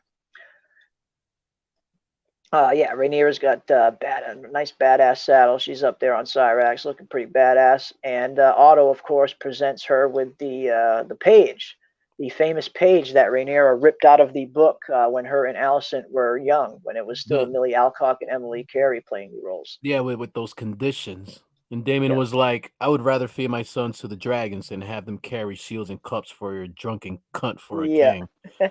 Otto was like, still oaths will not put you on the Iron Throne, princess. The succession changed the day your father sired a son. yeah. I only regret that you and he were the last to see the truth of it. That was pretty Mhm. freaking cool. Yeah, yeah, and that's the thing that Fire and Blood is told in the kind of unreliable narrator standpoint. But one thing it doesn't have a whole lot of is dialogue between characters, like actual dialogue between characters, like the main series has. It's told in POV chapters. You get a lot of internal dialogue of what characters are thinking, and you get a lot of dialogue between characters talking. Fire and Blood isn't like that. So they've had to really come up with a lot of their own dialogue on a lot of these episodes just to carry, the scene from scene to scene. And I think they've nailed it. The Oh yeah. spots where they've had to think of, kind of invent their own dialogue, and it's fit the tone of the show. It fits the tone of Fire and Blood. They've been doing a good job in terms of Yes. adapting their own dialogue for the show, because there's Agreed. not a whole lot of it in the source material. But yeah, I think Grand Maester hands him that page, and instantly that kind of hits Rhaenyra in the feels a little bit. She kind of obviously she's thinking back to the friendship that her and Alicent used to have. And like we said, we had the dinner episode just a few episodes earlier, and it almost seemed like maybe, just maybe, Rhaenyra and Alicent were kind of putting the past aside. Yeah. Alicent's asking Rhaenyra to stay in King's Landing and stuff like that. You could almost see that it was almost going to work. So then when Rhaenyra sees this, I imagine it's like, okay, maybe maybe I should just accept terms. But right here, Damon was like, Damon ain't having it though. This is our chance, this is our opportunity. Let's take this one out. David is of a completely different mind entirely. He is not having it. He wants to, he's like, no, the High Tower stole your birthright. Let's go. We're doing this. But yeah, I got to hand it to Rhaenyra, showing the restraint, trying to hold off war as long as she possibly can. And you get another nice shot at Cyrax. And when Rhaenyra says, no, this is not what we're doing, Damon listens, of course. Yeah, that was pretty cool. He was like, he's like, all right, shit, all right. I guess this ain't the time. Fuck. He bit his tongue. He put his head down. He was like, I guess this ain't the time. Damn it, I'm gonna do this now. Yeah. And just some more really, really good shots of Dragonstone and Cyrax taking off. I love the big, when they kind of pull out and do these big wide shots of the castles and Dragonstone and King's Landing and stuff. Like, they've really nailed it on House of the Dragon. That was one thing that was a little disappointing in Game of Thrones. Like, locations like Harrenhal and King's Landing and stuff, while they looked kind of good on Game of Thrones, they didn't look as big and grand as they're described in the books. Harrenhal. Go back to that castle. Which one? Go back to the previous. Okay. Yep. Yeah, look at that. Look at the layers. Great. Look at those layers that they have out there with the ramparts and all that. It's just awesome. Yeah. I'm here pointing like you guys can see my finger. No, it's definitely they've gone a little bit above and beyond what Game of Thrones did in terms of the sets and the making the castles and the world of A Song of Ice and Fire really come across as massive as it truly is, because it is massive. It is not small by any means. The world of Ice and Fire is absolutely huge. But let's see where else we are at. Where was I? Bing. But yeah, nice shots, and then we're back inside, and we get everyone around the round table, and of course Damon, he wants to go at it. He wants to kick things off, but Rhaenyra is still counseling restraint. Now, this was one thing that I really didn't like that the show did. How they portrayed Damon in this instance.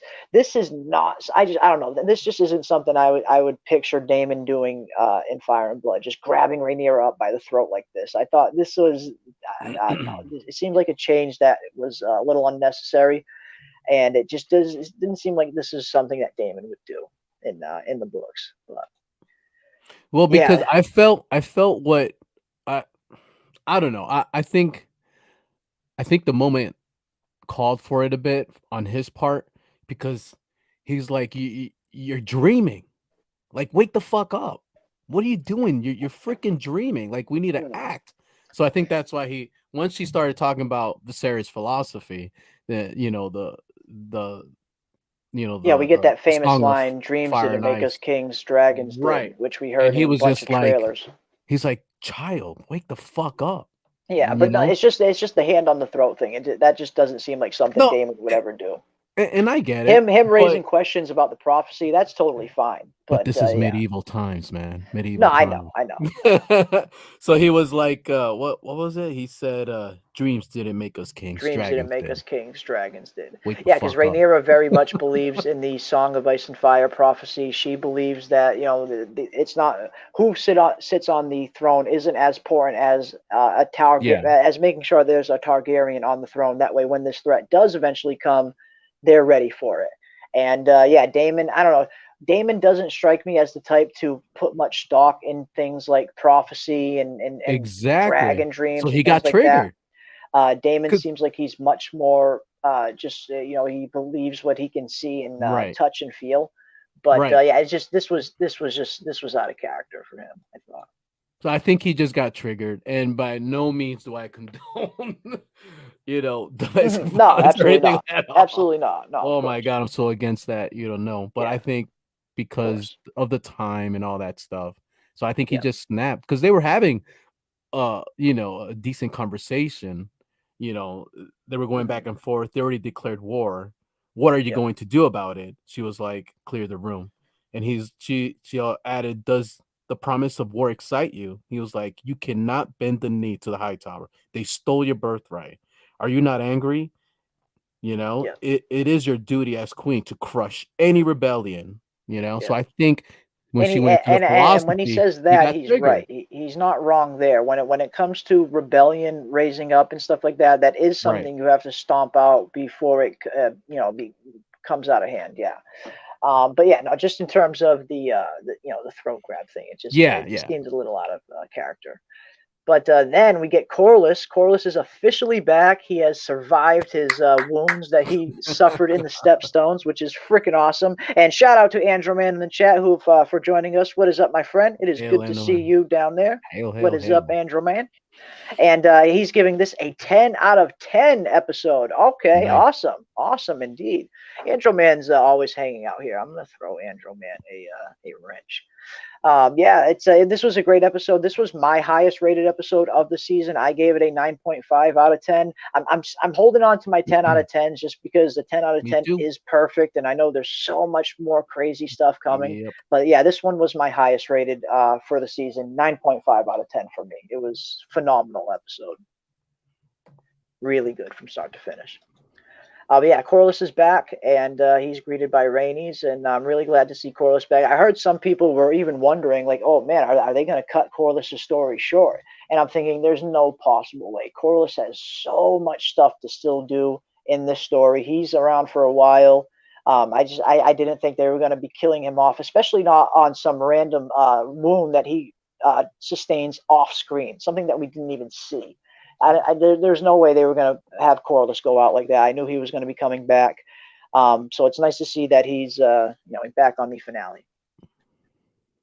And yeah, everyone's trying to counsel war. Corlys comes down, and Corlys kind of just makes it known that he is putting his full support behind Rhaenyra in this Now, moment. before that, he had that awesome conversation with his wife where he was already set to be like, you know what, screw them, screw her, everything Oh, she that's right. Yeah, touches, that's right. He was like, you know, forget about all of this. We're not going to declare for either side. right. You're right. He was like, ambition has always been a Valerian weakness. You were right, Rhaenys. Our pursuit of the Iron Throne is at an end. We shall declare for no one. We will Yeah. retire at high tide to be content with our grandchildren. But then she was like, look, Jace, Luke, and Golf are claimant to the throne. Those boys will not be safe as long as Aegon's king. Yeah. And And it's a Rhaenyra, little bit of a role reversal there because obviously yeah, before Corlys took his wound, it was Corlys that was advocating for the yes, sons of Rhaenyra to get inherited, and Rhaenys was the one that was kind of resistant to it. And well, now it's like, okay, now Rhaenys is the one that's saying no, this is something we right. got to support. Yeah. And she was like, Rhaenyra was complicit in our son's, well, he was like, Rhaenyra was complicit in our son's death. That girl destroys everything she touches. And then she responds, that girl is holding the realm together at present. Every man standing around the painted table edges to plunge the realm into war. Rhaenyra is the only one dealing with this restraint. Yeah, only one that's kind of showing that restraint, not rushing right into war, trying to find some kind of way to handle this before it goes all out. So I think it was, Rhaenys who flipped him there because initially he was going to be like, screw it, let's just get out of here. Yeah, yeah, and that's been a theme for Corlys, and I mean that was one of Corlys's main motivations for why he's been kind of so adamant for getting House Valerion on the throne for so long, because he feels like his wife Rhaenys was robbed. She was for many could say she was the rightful queen. They call her the queen who never was for a reason. She Right. was in many's eyes the rightful queen, her and then Rhaenys after her. But ever since then, Corlys has been working, kind of nonstop to try and get, that wrong righted, so to speak. And you can also argue that Corlys is also doing it for himself in his own. He wants to, he very much wants the history books to remember House Valerion. So there's definitely a part that he's doing it for his own reasons as well. It's not Absolutely. completely truistic for Rhaenys' gain Yeah. solely, I would say. That's But why that's just human nature. Yeah, that's why at that funeral when he said, "Look, they're not going to remember blood. They're going to remember our name." Yeah. Yeah. History doesn't remember blood. History remembers names. And because Corlys knew in that moment that these kids may not have Velaryon blood, but they have the Velaryon name. This is who is going to carry on the legacy, and this is who I am choosing to put Yeah, my weight they're behind. strong Sometimes boys. family's more than just blood. Yeah, they're pretty strong boys. Yeah, the strong boys. Yeah, exactly. Shit. But yeah, Corlys kind of announces in front of everyone that he is throwing his full support behind Rhaenyra, and they have the complete might of the Valerian fleet. So it's the allies are starting to come together for Rhaenyra. Obviously, there's there's a lot of people that are supporting the Greens, and obviously they have Vhagar too, which is no joke. But there's three very important places that they really need to win over who haven't declared for the Greens or the Blacks yet, and that is the Vale, Winterfell, the Starks, and of course Storm's End and House Baratheon. And this is basically where the plan kind of comes into play, which is similar to Fire and Blood, where Rhaenyra sends her kids. The kids basically they want to go and do this mission themselves. They figured that if they show up in person on Dragonback, it'll be a little more convincing as opposed to just sending a random envoy. So Jace and Luke kind of step up in this moment, and the plan is to send Jace to the Vale and then Winterfell, and to send Luke directly to Storm's End to talk to the Baratheons, pretty much. Yeah, Jeremy, when Corlys walked in that room, you can just feel like everybody felt his presence. He had such a command He's got such a commanding of that screen room. presence. Yeah. He was like, "You Mhm. have declared allies, too few to win war for the throne, and Yep. hope is a fool's ally. Your father's realm was one of justice and honor. Our houses are bound by common blood and common cause. This high tower choosing cannot stand. You have the full support of our fleet and house, your grace." Yep. And that was a pretty cool moment for her because then you can see she got in her feels. Yeah, because she was up until that moment. She was probably wondering, okay, which way is he going to fall? Is he going to declare for me? Is he going to declare for them, or is he just going to declare for neither and just go back to Driftmark and do his own thing? I had a feeling Rhaenyra was probably leaning more towards that. So yeah, And this then was he's supporting the Blacks and and his then family. the pivotal thing for them that gave them a winning chance was when he added consequences of my near demise in the stepstones is that we now control them. A total Yeah, blockade of shipping lanes will be in they place. learned from their mistakes, and they actually left it fortified this time, because Yep. last time they took the stepstones, they just took off, and then of course the triarchy came back and retook the stepstones again. This time Corlys learned from his mistake. He left ships, and then they're building barracks and stuff there, so hopefully the stepstones will they'll have control of the stepstones for a bit. He's But like, don't the be narrow surprised if seas, the stepstones come back into play later. the I'll narrow just leave it at seas that. are ours. We own it. Yep, that's right. But yeah, nice to see Corlys throw his weight behind Rhaenyra and the Blacks. They are officially teamed up, which is pretty much how it happens in the book as well. And Rhaenyra basically has both of her kids swear on a book of the seven that they will go to these places as envoys and not as knights, and they won't fight. She does not want her kids fighting under any circumstance, pretty much. What the hell? I missed that. How the hell did I miss Oh that? yeah. We got Trey. We got Trey in the chat. What is up, Trey? It's good to see you. Well, I'm late. You're 90 minutes in. I just thought it wasn't finale great considering 2 years wait until season 2. Yeah, it sucks. Going to be a little bit of a ways to wait for season 2. That does suck indeed. But yeah, in terms of this being a good finale to end things off, I thought it was pretty good. I liked the ending it off with the Battle of Storm's End, giving everybody a little taste of some of the bigger dragon battles that we have to look forward to later on. And it's kind of the first big oh shit moment in the Dance of the Dragons that officially kind of kicks the whole dance off. So I thought it was a pretty good finale overall, personally. But no, that's totally fine indeed. We got it's Courtney in the chat as well. What is up, Courtney? We got Ravener in the chat as well. What is up, guys? Even Corlys is sound like he didn't mind the death of his brother. Yeah. He thought he got ahead of himself and overly patriotic to House Velaryon. That's true. Rhaenys informs him that Vaemond tried to step up and take the Driftwood throne. And when Rhaenys says that Damon killed Vaemond, yeah, you're right. Corlys didn't seem overly heartbroken over it. The first thing he said was like, yeah, Vaemond kind of did always tend to overreach. Almost like he didn't mind too much. Well, Rhaenys did say why. Why exactly? Why? What he attempted. And he was just like attempted to steal the Driftwood throne. Yeah, he's like, damn it, why? Damn it, my brother. What are you doing, Vaemond? Shit. Yeah, ambition is a weakness of ours. Mm-hmm. Indeed. Damon singing was my favorite scene. Yeah, that was up there with me with one of my favorite scenes as well. Damon singing High Balerion to Vermithor to try and calm this dragon down. I love it. It's Damon the Dragon Whisperer. Hello to Reza N as well. Reza N. Yeah, we got Jay the Informant in the chat as well. What is up, Jay? It is good to see you as well. And let me see who else we got. Nice. Let's see. This episode definitely was the top ones. Probably gets a 9.5. Actually tied with the Battle of the Stepstones episode. Nice. Yeah, the Stepstones episode was good. That was kind of our first taste of some nice action on House of the Dragon, and it was the first moment that we really get to see Damon be just a complete badass with Dark Sister, which was really fun to watch. But yeah, this was between this and Viserys, Paddy Considine's final episode. Those were probably my two favorites. Yeah. Just Paddy's performance in season 1 was incredibly good, but that last episode that he did, the throne room scene, him coming into the throne room scene, all triumphant, the dinner scene later on where he's trying to appeal to his family one last time. It was just an incredibly strong performance from Paddy Considine. Those two are probably my favorite episodes.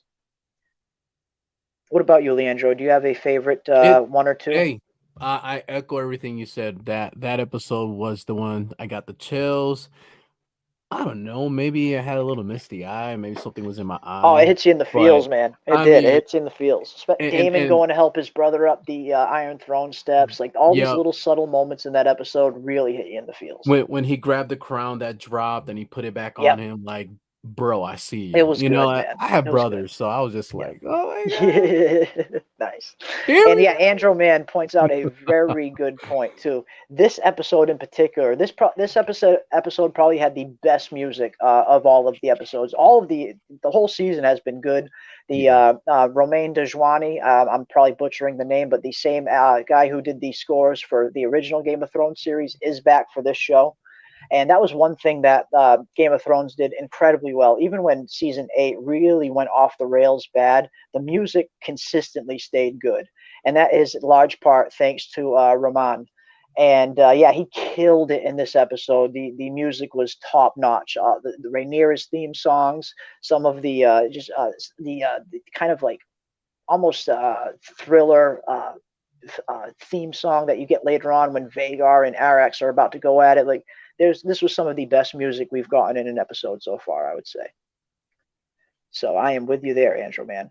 Hearing Daenerys' song with the Dragon Riders left Dragonstone gave me goosebumps. Yeah, it's good, man. They're like, yeah, the music on this show, it's good. It really is good. Glad to see Snake survive. Loved his presence on the show. Oh yeah, he really is good. Stephen Toussaint, the actor, he's another one similar to Paddy Considine's Viserys.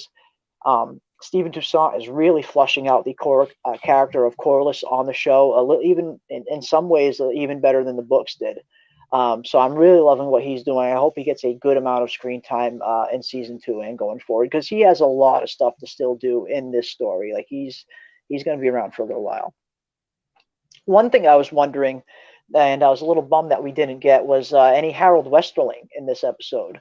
Now, obviously, in last week's episode, we saw Harold Westerling kind of leave the small council chamber, basically saying, I take my orders from the king, and until there's a king, I have no place here. So I was really wondering at one point maybe we'd see Harold make his way to Dragonstone and kind of declare for Rhaenyra, but yeah, no Harold Westerling this episode. So it's hopefully we get to see him in season 2 because his character is unfortunately living on a little bit of borrowed time. At this point in Fire and Blood, Harold's character has already passed away. But yeah, Graham McTavish is such a good actor. He's really good in that role. So I'm thinking maybe they're just keeping him on a little bit longer than his book counterpart just because they love the performance of Graham. I wouldn't be surprised. So hopefully we see some more of him in season 2. I was a little bummed we didn't see him pop up on Dragonstone this season, episode. Storm's End was awesome. Hope to see the Onion Knight in the future, maybe. The good old Onion Knight. I think Rhaenyra stole every scene she was in for me. Yeah, Rhaenyra, Emma D'Arcy, this was her strongest episode, I would say, from the just the tragic miscarriage scene to her getting crowned and her kind of being the only one to have kind of poise in the face of war. Yeah, I would say this was probably Emma's strongest episode in terms of just overall acting. What do you think? How would you think of Rhaenyra in this episode? Yeah, I thought she was great. It was convincing. It was good acting. And part of that English woman, and yeah, she had me believe in the character. Yeah. But I think what they were talking about was Rhaenys. I don't think that comment was for Rhaenyra. Oh, Rhaenys stole every scene that she was in Yeah. for me. Oh yeah, Rhaenys, Eve Best absolutely was good. That was why I mean the episode before this it wasn't my favorite episode by any means, but Eve Best had some really good moments in that episode in terms of just good old plain old acting. So yeah, no, she's really good as Rhaenys. Oh yeah. Absolutely killing it. The whole cast is really freaking good. Like they really lucked out with getting a good cast for the show. Absolutely. Storm's End was very picturesque on Arrax's flight. Yeah, Storm's End was just freaking epic in every way. Seeing that translate on screen was really, really something. It's one of those moments that you've written that we read over and over and over again so many times. Every time you reread Fire and Blood or something, and to finally see something like that for the first time in live action on screen and it come across that well, yeah, it was really cool. Really cool scene indeed. Rhaenyra throwing Otto's hand of the king was great too. Yeah, that was hilarious. That was cool. That was hilarious. I like that. She went right up to him and was like, "You're no hand of the king. Get the fuck out of here, bro. Get the fuck out of here. There's a reason why no you were hand." freaking fired. Where is it? Yep, that was cool. Yeah, that was absolutely hilarious. Absolutely hilarious. Yeah. Yeah, she walks right up to him, grabs that thing, throws it right off the bridge. You're no hand. You're a traitor, motherfucker. Good stuff. Good stuff indeed. Indeed. Hearing green three-headed dragon ship is so disrespectful to House Targaryen. Yeah, that's the thing. I that was a bit of a surprise to me. And now in the books, Aegon II does change the red three-headed dragon from red to gold, but he does that to honor his dragon Sunfire. So when they said, yeah, that there was a green three-headed dragon showing up, I'm like, how dare the High Towers think that they can put their green on a three-headed dragon symbol? I was right there with you, Andrew, man. That was the first thing I thought too. I'm like, what the hell? Who the hell these High Towers think they are putting that fucking green? That's a bold move. That's a pretty cool lore to know. Yeah. Yeah. Yeah. Who will be hand of the queen, though? Yeah. There will there'll be a few options. It seems like she's working out all of what could have been if Rhaenys was to have usurped the crown when she was supposed to. Yeah, could be. It could be. Certain those old feelings resurfacing again after all these years. Rhaenys must look at Rhaenyra in some ways and see, like, what could have been. because obviously Rhaenys was very close to being in line for the throne. She rightfully could have inherited the throne over Viserys, and she had a very strong claim. But yeah, I imagine that some part of Rhaenys must look at Rhaenyra like this is what could have been. Like Rhaenyra is succeeding where I didn't. Maybe there could be a little bit of bitterness there. We did see that scene between the two when it was still Millie Alcock playing Rhaenyra when they were younger, and Rhaenys was like, the High Lords already had a chance to elect a ruling queen of Westeros and decided not to. And Rhaenyra was like, they said no to you. They didn't say no to a queen. They said no to you. So there could be a little bit of bitterness there between Rhaenyra and Rhaenys. Rhaenys seeing that Rhaenyra is kind of succeeding where she didn't. I'm sure they'll explore that in season 2 if need be. Yeah, maybe. I didn't read the books, but the accidental dragon death and Luke, is that just foreshadowing to dragons being not under control? Now let's definitely get into the dragon battle between Vhagar and Arrax and Aemond and Luke. Now this was definitely a change from the books. The dragon battle obviously Luke and Aemond do go at it in the books as well. Vhagar and Arrax do have a fight, but it goes down much different in the books. On the show, it definitely seems, like you said, the dragons were out of their control. Like even Aemond had lost control of Vhagar. Luke clearly was not in control of Arrax. Arrax is out there spitting fire when he's not being ordered to. Like they definitely lost control of these dragons for sure. But in the books, it goes down much differently. And the thing is, it seemed like Aemond immediately recognized that Vhagar was on her own, because he just started yelling at her like, he's like, Vhagar, obey, like, Vhagar, like obey. His bond to Vhagar, he picked up that, oh, she's pissed. Yeah, she just got fire blown in her face. Yeah, she just got firebombed. Yeah, she's definitely pissed. She's a little more than pissed, because at first you can even see the look, the look on Aemon's face. He's kind of smiling. It's almost like he's kind of messing with Luke and Arrax at first, just like kind of screwing with them. But it gets to a point where they both kind of lose control of both of these dragons. Now, Arrax is trying to get away. Arrax is kind of fleeing for its life, and the conditions are bad. He's not having a really good time staying aloft. Yeah, because he's got this monster fucking Vhagar on his ass. Because after what ultimately happened to Arrax, you can tell Aemond was like, "Oh shit." Oh yeah, I don't think that's the change from the books right there. In the book, pretty much the Storm's End scene happens just like it did on the show. Okay. Luke goes to ask Borros Baratheon for his support. Borros turns him down. And he doesn't let Aemond and Luke fight in his hall. So they escort Luke to his dragon. Luke takes off. And basically, Borros says to Aemond, Aemond asks Borros for his leave if he can take off. And Borros basically says, it's not for me to say what you do when you're not beneath my roof. Basically kind of giving him the okay to go after me. Oh, shit. You know what I mean? Yeah. So Aemond rushes out of the hall. He hops on Vhagar, takes off, and Aemond, purposely chases down Arrax and kills him and Luke.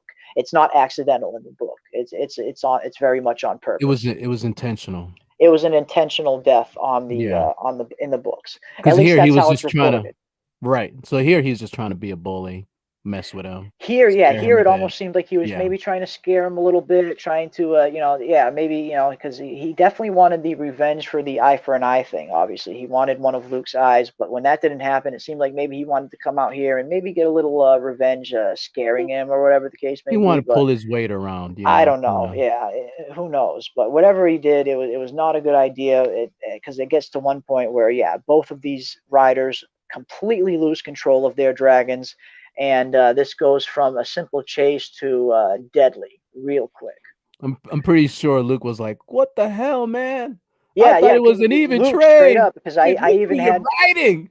I even had these subtitles on when I went back to get my stills. You straight up hear Luke screaming, "No Arrax, no Arrax!" as Arrax is screaming, spitting fire at Vhagar, and "No Arrax, serve me."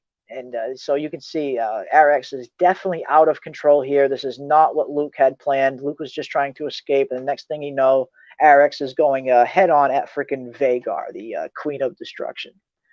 And then, they kind of make it to the clearing. And you see Vhagar just pop up out of nowhere. And even Vhagar is completely out of Aemond's control. Aemond's like, no, Vhagar, no, Vhagar. So this is definitely not something, I don't think Aemond wanted to do this at all. No, this was just the dragon's instinct taking over, and the dance began, pretty much. And Vhagar made short work of Arrax, unfortunately. It's almost like Arrax completely was completely shredded into a bunch of pieces. 3 pieces, I believe. Three main pieces. Just completely shredded, man. Look at this dragon. Just look at that dragon, man. Shredded. It's a sad sight. It's a very sad sight to see Luke and Arrax. I wonder if that's Luke there, the top right. What, right here? Go up to your right. What, that? Yeah. Oh, God, I hope not. I certainly hope not. Oh, man. Poor Luke. Oh, shit. Free fall. Now, in the books, there's a few different versions, accountings of what happens. Well, the fight is pretty much described as the people, the watchmen that are on the wall of Storm's End can basically see that the sky is being lit up with fire, being back and forth, and then all of a sudden they hear a loud screech that kind of drowns out the thunder. It's so loud, and that is Vhagar clamping down on Arrax so hard to the point where Vhagar just bites Arrax's head clean off. Damn. A few days later, Arrax's the dragon washes up on shore with its head completely severed. And there's a few different versions of what happened to Luke. One version says that Luke's body washed up on shore with his dragon. Another version says that Luke's body never washed up. Excuse me. Another version says that Aemond actually cut out Luke's eyes and presented them to Lord Baratheon's daughter on a bed of seaweed. And another version states that Luke maybe survived his fall, but he suffered amnesia after surviving the fall, and he lived the rest of his life out as a simple fisherman somewhere. So there's a few different accountings as to what happened to Luke, but I think it's safe to say he's dead. Oh yeah, one version says that his body was never recovered because Vhagar actually swallows Luke whole in the fight in the book. So that was the other accounting. But yeah, it looks like here Luke is. I think Luke is gone. I think it's safe to say. Yeah. Yep. Rest in peace, Luke. Rest in peace, Arrax. Yeah. I don't know. They didn't stand much of a chance against Vhagar. No. It seems like she's working out of all of what could be Rhaenys have to usurp her crown when she was supposed to. Yeah, could be indeed. I didn't read the book, so I read that already. Let's see. Let me scroll down a little bit. Did Rhaenys and Corlys come up with this plan to overthrow Viserys and then just give the battle plans away to Rhaenyra years later? I don't think so, personally. Now, during basically the Council of 101 AC, when they are deciding who is going to be the next ruler. Is it going to be Rhaenys and Laenor, or is it going to be Viserys? There's a lot of rumors going around that Corlys Balerion is massing troops behind the scenes to kind of press their claim. There's rumors that Damon is kind of gathering up his own soldiers to press their claim. So there's a lot of rumors of some skullduggery stuff going on behind the scenes. But like I said, it's fire and blood. You never know what's true and what isn't true. But in terms of Corlys doing some scheming, I'm not sure. I don't know. What do you think, Leandro? You think Corlys was scheming? No. That scene was too reminiscent of Avatar, says Skip. It was a pretty crazy scene. It was a pretty crazy dragon battle between these two, and unfortunately, Vhagar was just too big, too much to handle for Arrax, and And like I said, Vhagar was completely out of Aemond's control at this moment, and that's a departure from the books there. Where in the books, Aemond very much meant to kill Luke and Arrax, but here it was an accident. It seems they So were just Jeremy, out of which one control. did you like? Did you like the way they did it at the show, or do you like the way they did it on? I like both. I don't know if I prefer one over the other. Okay. I think both have their merits in terms of affecting the story because now the war is started and it's almost like it's tragic. It's like, all right, there's no going back now, and it all started over a fucking accident. So it's almost a little has that kind of tragic aspect to it. Whereas in the book, it was just straight up murder. Luke murdering his nephew. So. Bit different, a little bit different on the show, but I kind of like both versions. Both versions have their merits. Yeah. Why do you like one version particular? I kind of better like than the this other? one. I like You this like one. this It one adds a better? little depth. Yeah, it adds a little depth Yeah. to Aemond's consequence of messing around with Vhagar and not realizing Vhagar just doesn't fuck around. You can't you know when you Yeah, have you can't mess around with dragons like this. look You can't just when you have a dangerous weapon like that, you yeah. just you don't put your finger on the trigger. You know, you got to keep that The finger nuclear off of it. nuclear option, pretty much. Exactly. You got to keep that Yeah, finger off the trigger. yeah, No, for he sure. had it on there and he was flirting with it, and look what happened. Yeah, it was flirting with disaster, and disaster indeed did happen. Unfortunately, it's yeah. Let's see. Arrax in trouble during the storm. It's like Arrax, the horse from Neverending Story. LOL. It's just it did remind me a little bit of that too. Yeah, you're absolutely right. That's a good call. In the Neverending Story, the having trouble flying in the rain and the storm and stuff. Because you have to imagine if that storm wasn't there, Arrax would have stood a much better chance of at least escaping. Obviously, Arrax stands no chance of fighting Vhagar and living. Vhagar is just too big, too powerful, too experienced. But without that bad weather, maybe, just maybe, Arrax is swift and quick enough to escape Vhagar because we know how much slower Vhagar is. And you know But what, Jeremy? It's probably safe to say that Vhagar even knew her own her own she had her own tactic, her own maneuvering to get to Arrax because Aemon was trying to hold her back. yeah, But and she was Vhagar doing knew her own thing. exactly how to sneak in, when to Yeah. attack. Like she knew exactly. That was Came her at the experience. perfect angle, Right. surprised Arrax and Luke Yep. from below. Yeah, like Vhagar knew what she was doing in this moment, and that Absolutely. all of the instinct must just kick in from all of the dozens and dozens and dozens of battles that Vhagar has been in over the years. You got to remember at this point, Vhagar is well over 150 years old at this point. She's been in so many different battles, so experienced. So yeah, she finds that perfect angle, sneaks right up on Arrax, and just completely destroys him. It's and like you said, the fact that it's an accident on the show and Aemon didn't have control of Vhagar, it makes the war to come that much more tragic, knowing that all this happened, from an accidental dragon becoming out of control. Yeah. So it makes the war And, even more tragic. and that's the thing. Alicent kind of has a history of saying, "What the fuck?" She always gains the favor. She always gains the favor because we fuck up. Yeah, for sure, for sure. I thought when Arrax found the clear sky, he was good, only to see Vhagar in the opposite direction with that fatal swipe. I know, right? It's like, yeah, Arrax finally gets to this clearing. The weather is cleared. Maybe, just maybe, it can swift out and fly away. But no, there's Vhagar ready to rain on Luke and Arrax's parade. Because yeah, you get to this point where boom, they're in the clearing, they're out of the storm. Maybe, just maybe, he's gonna get away. And then boom, there comes Vhagar.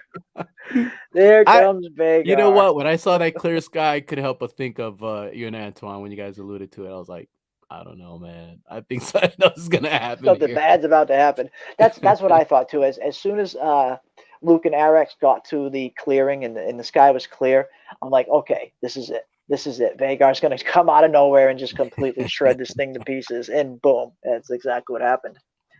And just boom, just completely flies right into Arrax and Luke. just jaws first, clamps down, and Arrax is that's all she wrote.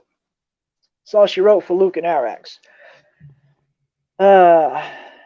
We got Kieran. What's up? What's up, Hey, Kieran, Kieran. in the chat? What's up, guys? I love how difficult it is to control a dragon. Real depth, absolutely. It adds that extra layer, that extra depth between the dragon and dragon rider. Now we've seen in some instances how strong the bond is between dragon and dragon rider, where one will feel what the other's feeling. Like we saw it earlier in this episode when Rhaenyra is having her miscarriage scene.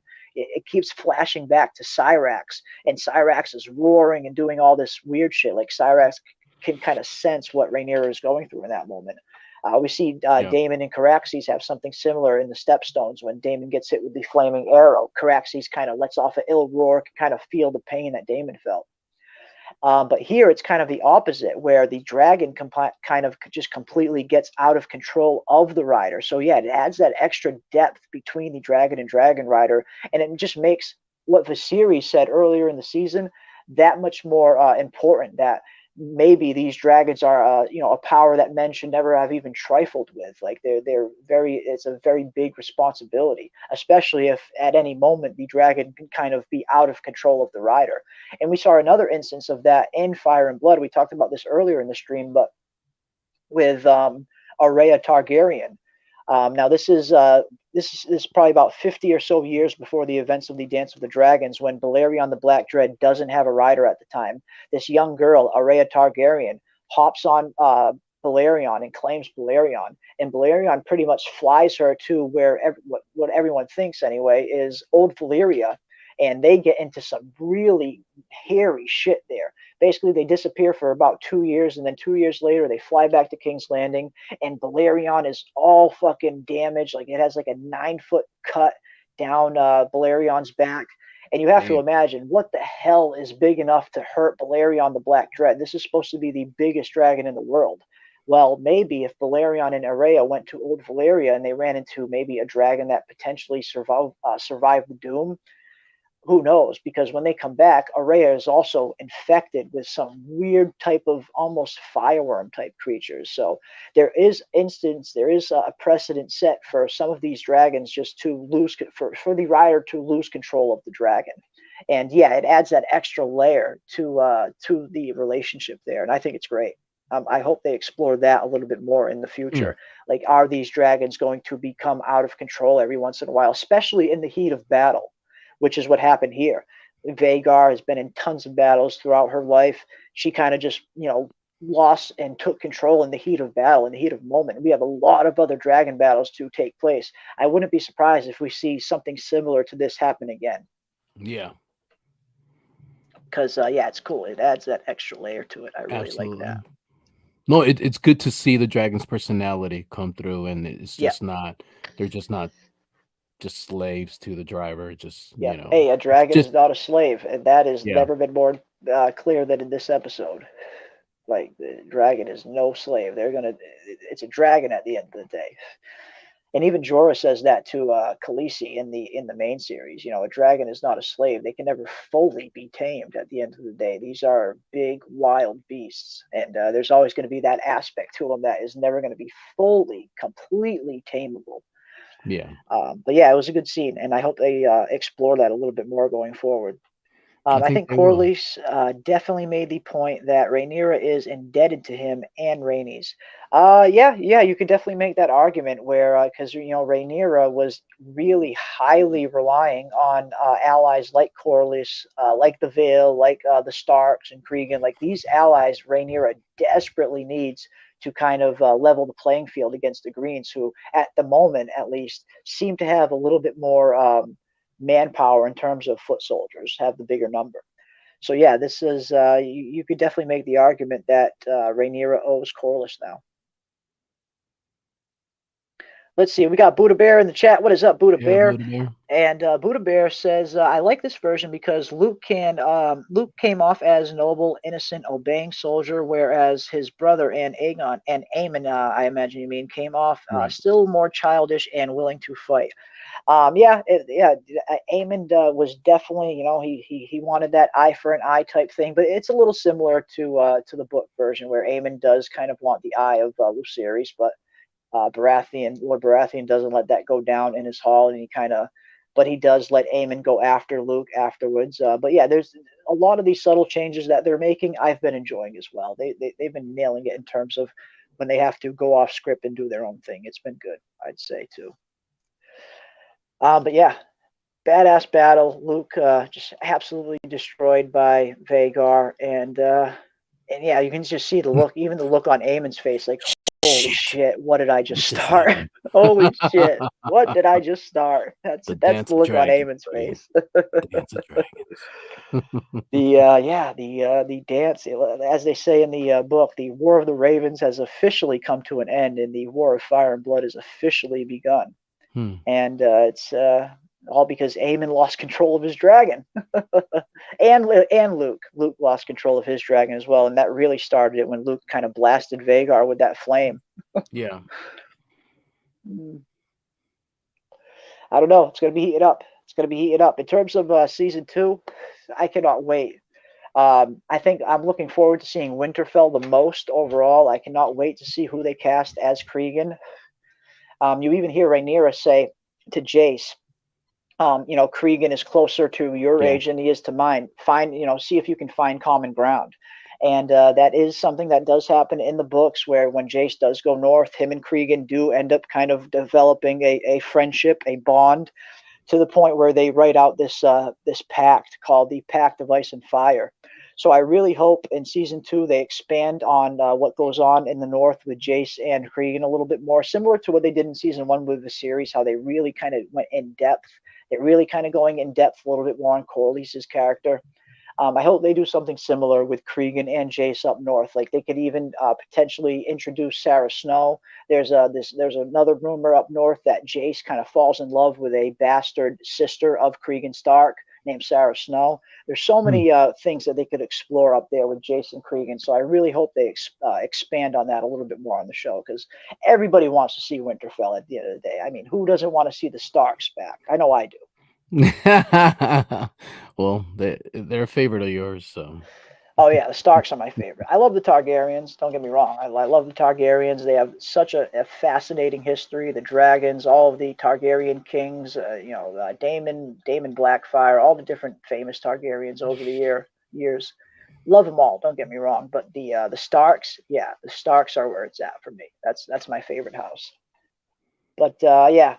Love the finale. Like I said, 9.5 out of 10 for me. They absolutely hit it out of the park. Some of these shots, some of these stills that, like, I'm going through the episode and I'm getting some stills for the stream, and I'm thinking, damn, this episode has some of the best shots that I've seen like all of the seasons. All of the episodes have really good shots, but in terms of a finale having some epic shots, this one really hit it out of the park. There was just some really, really great ones that I'll be using as wallpapers for a long time to come. For sure. Halloween prank went wrong. Yeah, in a sense, Halloween prank went wrong. It seems like Aemond went up there on Vhagar to, maybe scare Luke and Arrax a little bit. And things just escalated from scare tactics to murder tactics. Which is, as of course, like we said earlier, a change from the books, whereas in the book, Aemond just straight up kills his nephew purposely. So it's I'm enjoying some of these little subtle changes that they're making here and there. It's making the story a little more interesting. Like you said, it makes the war, if nothing else, it makes the war that much more tragic, knowing that it all started because of an accident. But yeah, I like it. I love where they're going, and I cannot wait to look forward to season 2. Now, while we wait for season 2 to come around, Leandra, are you going to read the rest of Fire and Blood? Yeah, I think I'm gonna read up to try to read up to this point, and then stop again and just wait for the show, and then. So you're not going to go past the show? No, because I want to keep everything a surprise.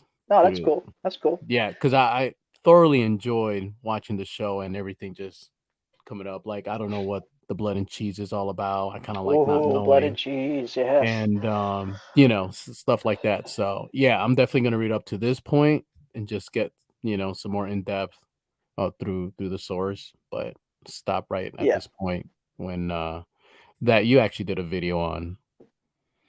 So yeah. Mm-hmm. Yeah.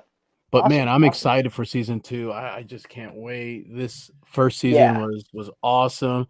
I mean, you got stuff like Ring of Power and on other stuff that's just been not hitting the mark whatsoever, and this one certainly did. It's Okay. definitely the fantasy that we've been waiting for, and yeah, I'm excited for season 2, man.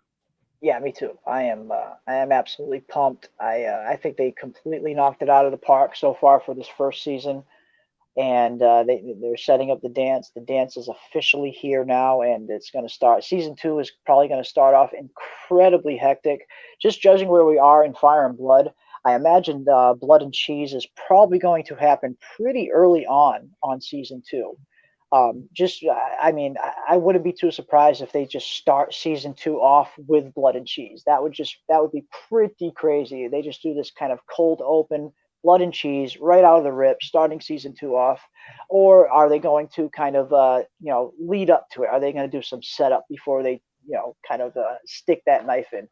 Because a lot of people are like to compare Blood and Cheese to the Red Wedding in terms of how raw and visceral it is. I think the Red Wedding was a little more. I think the Red Wedding hit me a little bit more in the feels, just simply because it was Robb Stark, it was Catelyn Stark. Like these were our main characters, Yeah. characters that we had spent 3 books with, 3 seasons with, and you were just much more attached to Robb Stark and Catelyn Stark. So when the Red Wedding comes around, it really is a huge surprise when you read it for the first time, and it completely hits you across the face, like holy shit. Now, Blood and Cheese is similar in some ways, but it's not our main characters. It's tragic. Don't get me wrong. It's maybe even a little bit more tragic when you see what happens here with Blood and Cheese.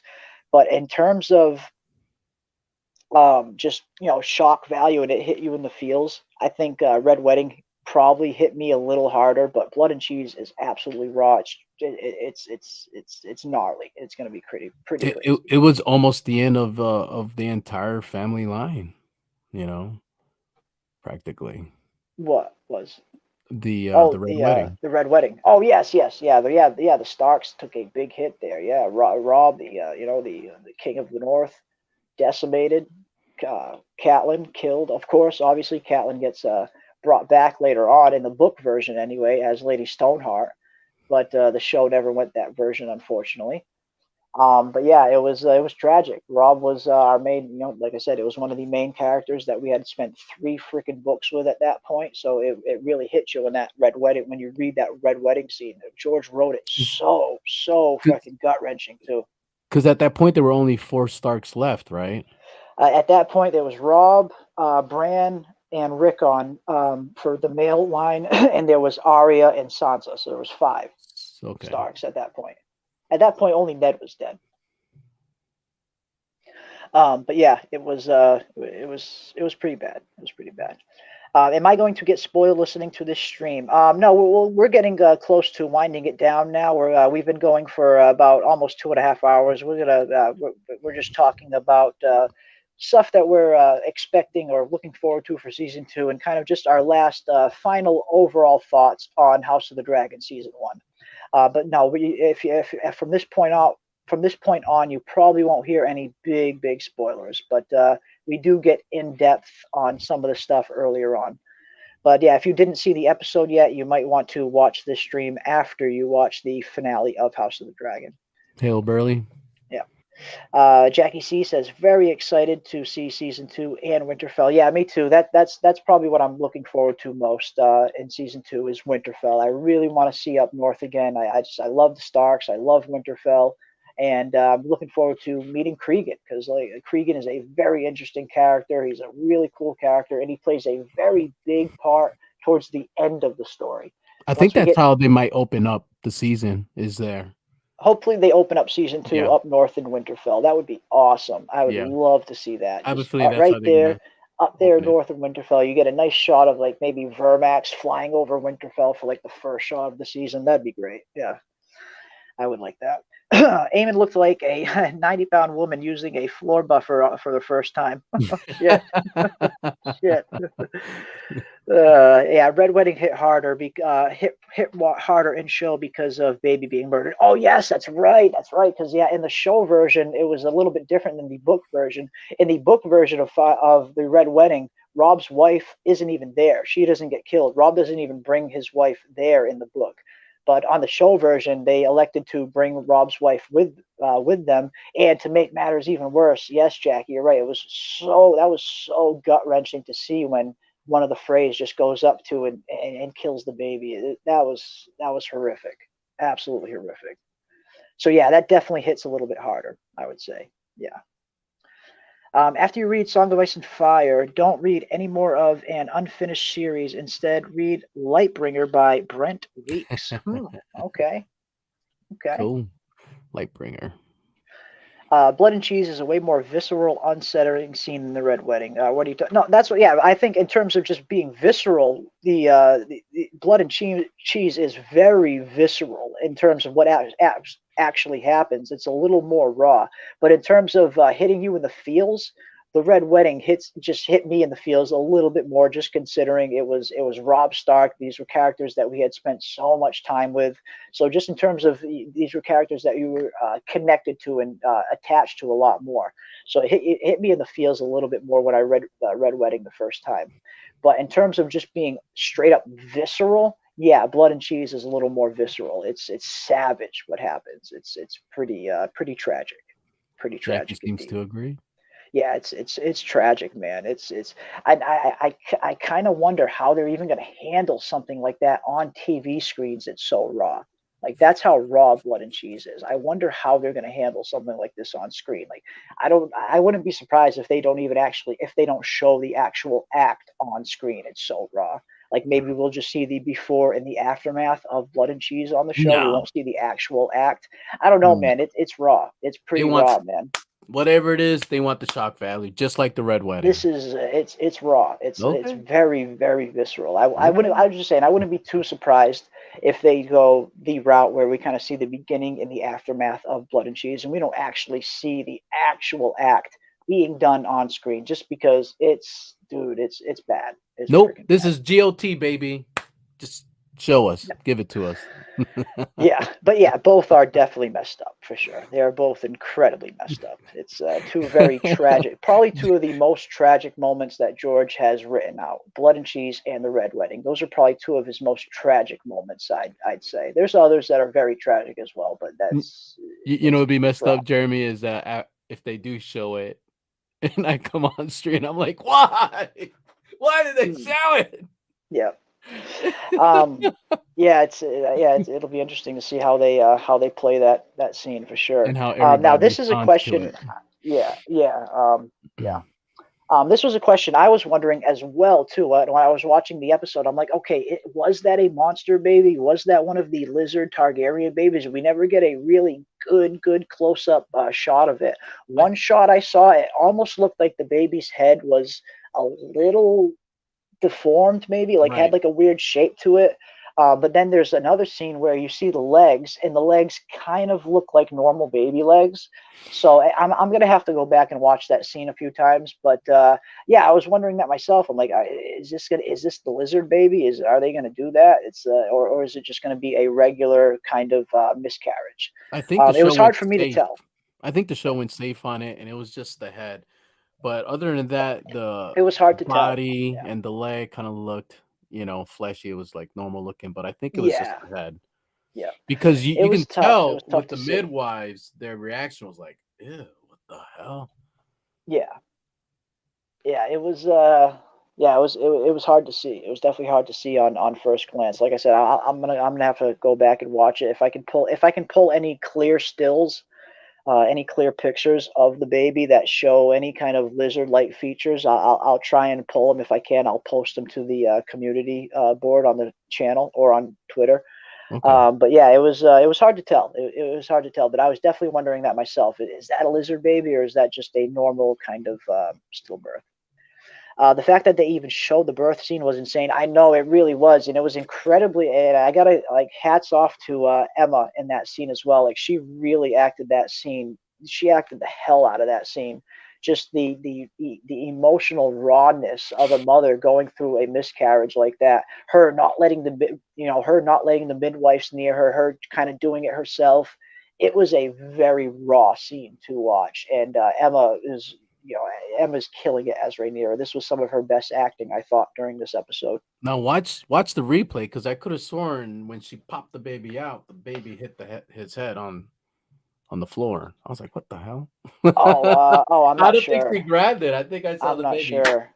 hit the It floor. was it was raw, man. It was raw just to Yeah, it see her was. do it all of herself, and it was insane. That was an insane scene for sure. Definitely big shock value there for sure. And House of the Dragon, I gotta say, they haven't been too shy on doing some big shock value scenes. We saw in the very first episode how incredibly uncomfortable it was to see Emma's C-section scene. It was that was just uncomfortable to watch. Oh yeah. So they are hitting you with some shock value scenes here and there on House of the Dragon, and maybe that's to give people a taste of the blood and cheese horrificness that's going to happen. But yeah, that Emma scene in that first episode, man, that was freaking raw. That was tough to watch.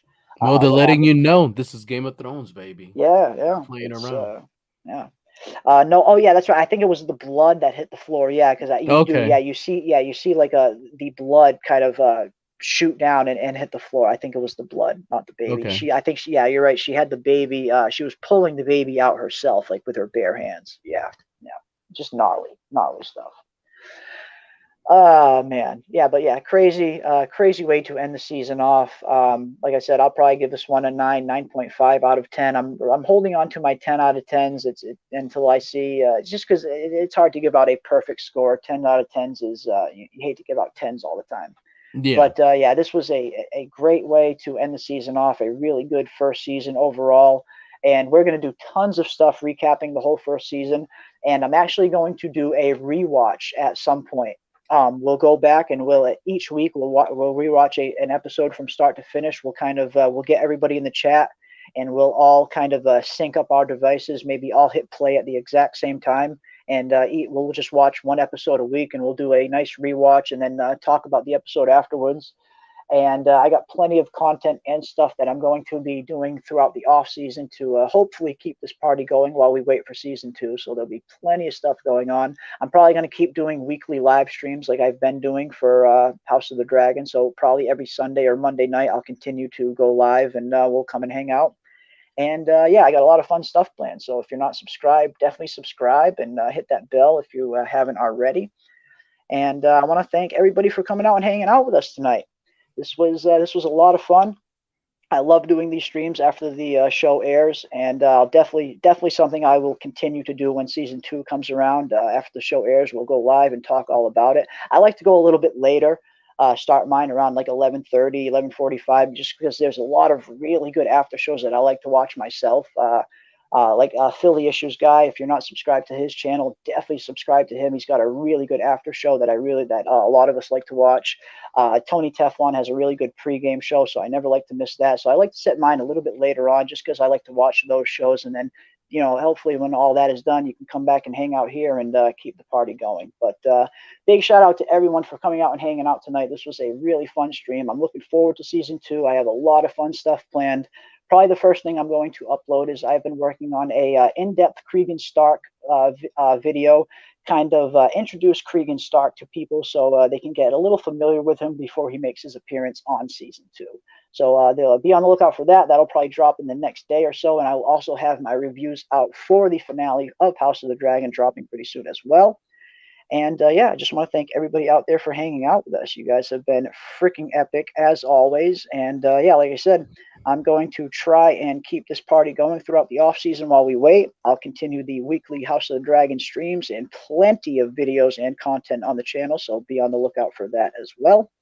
And yeah, thank you, Leandro, for hanging out with me as well, man. It's Hey, been fun. thanks for having me, man. Thanks for having me. No, of course, absolutely. And yeah, thank you to Antoine Dennison as well for joining us on Hail, these Antoine. streams. It's been fun. It's been really fun. And of course, again, biggest thank you goes out to the chat. I have a blast talking A Song of Ice and Fire and House of the Dragon with you guys and gals. It's always fun. And yeah, we'll like I said, we'll keep this thing going while we wait for season 2. And I will see you guys in the comments section. Have a good one. Hail to the chat.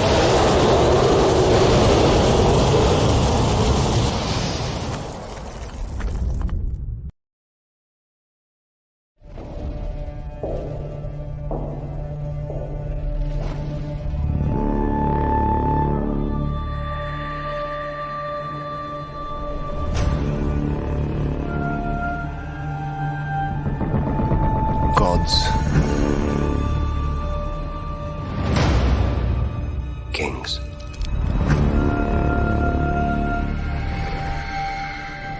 fire,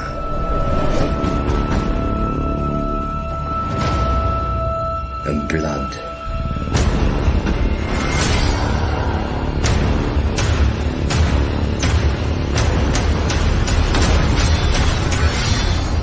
Dreams didn't make us kings. Dragons did. The threat of war looms.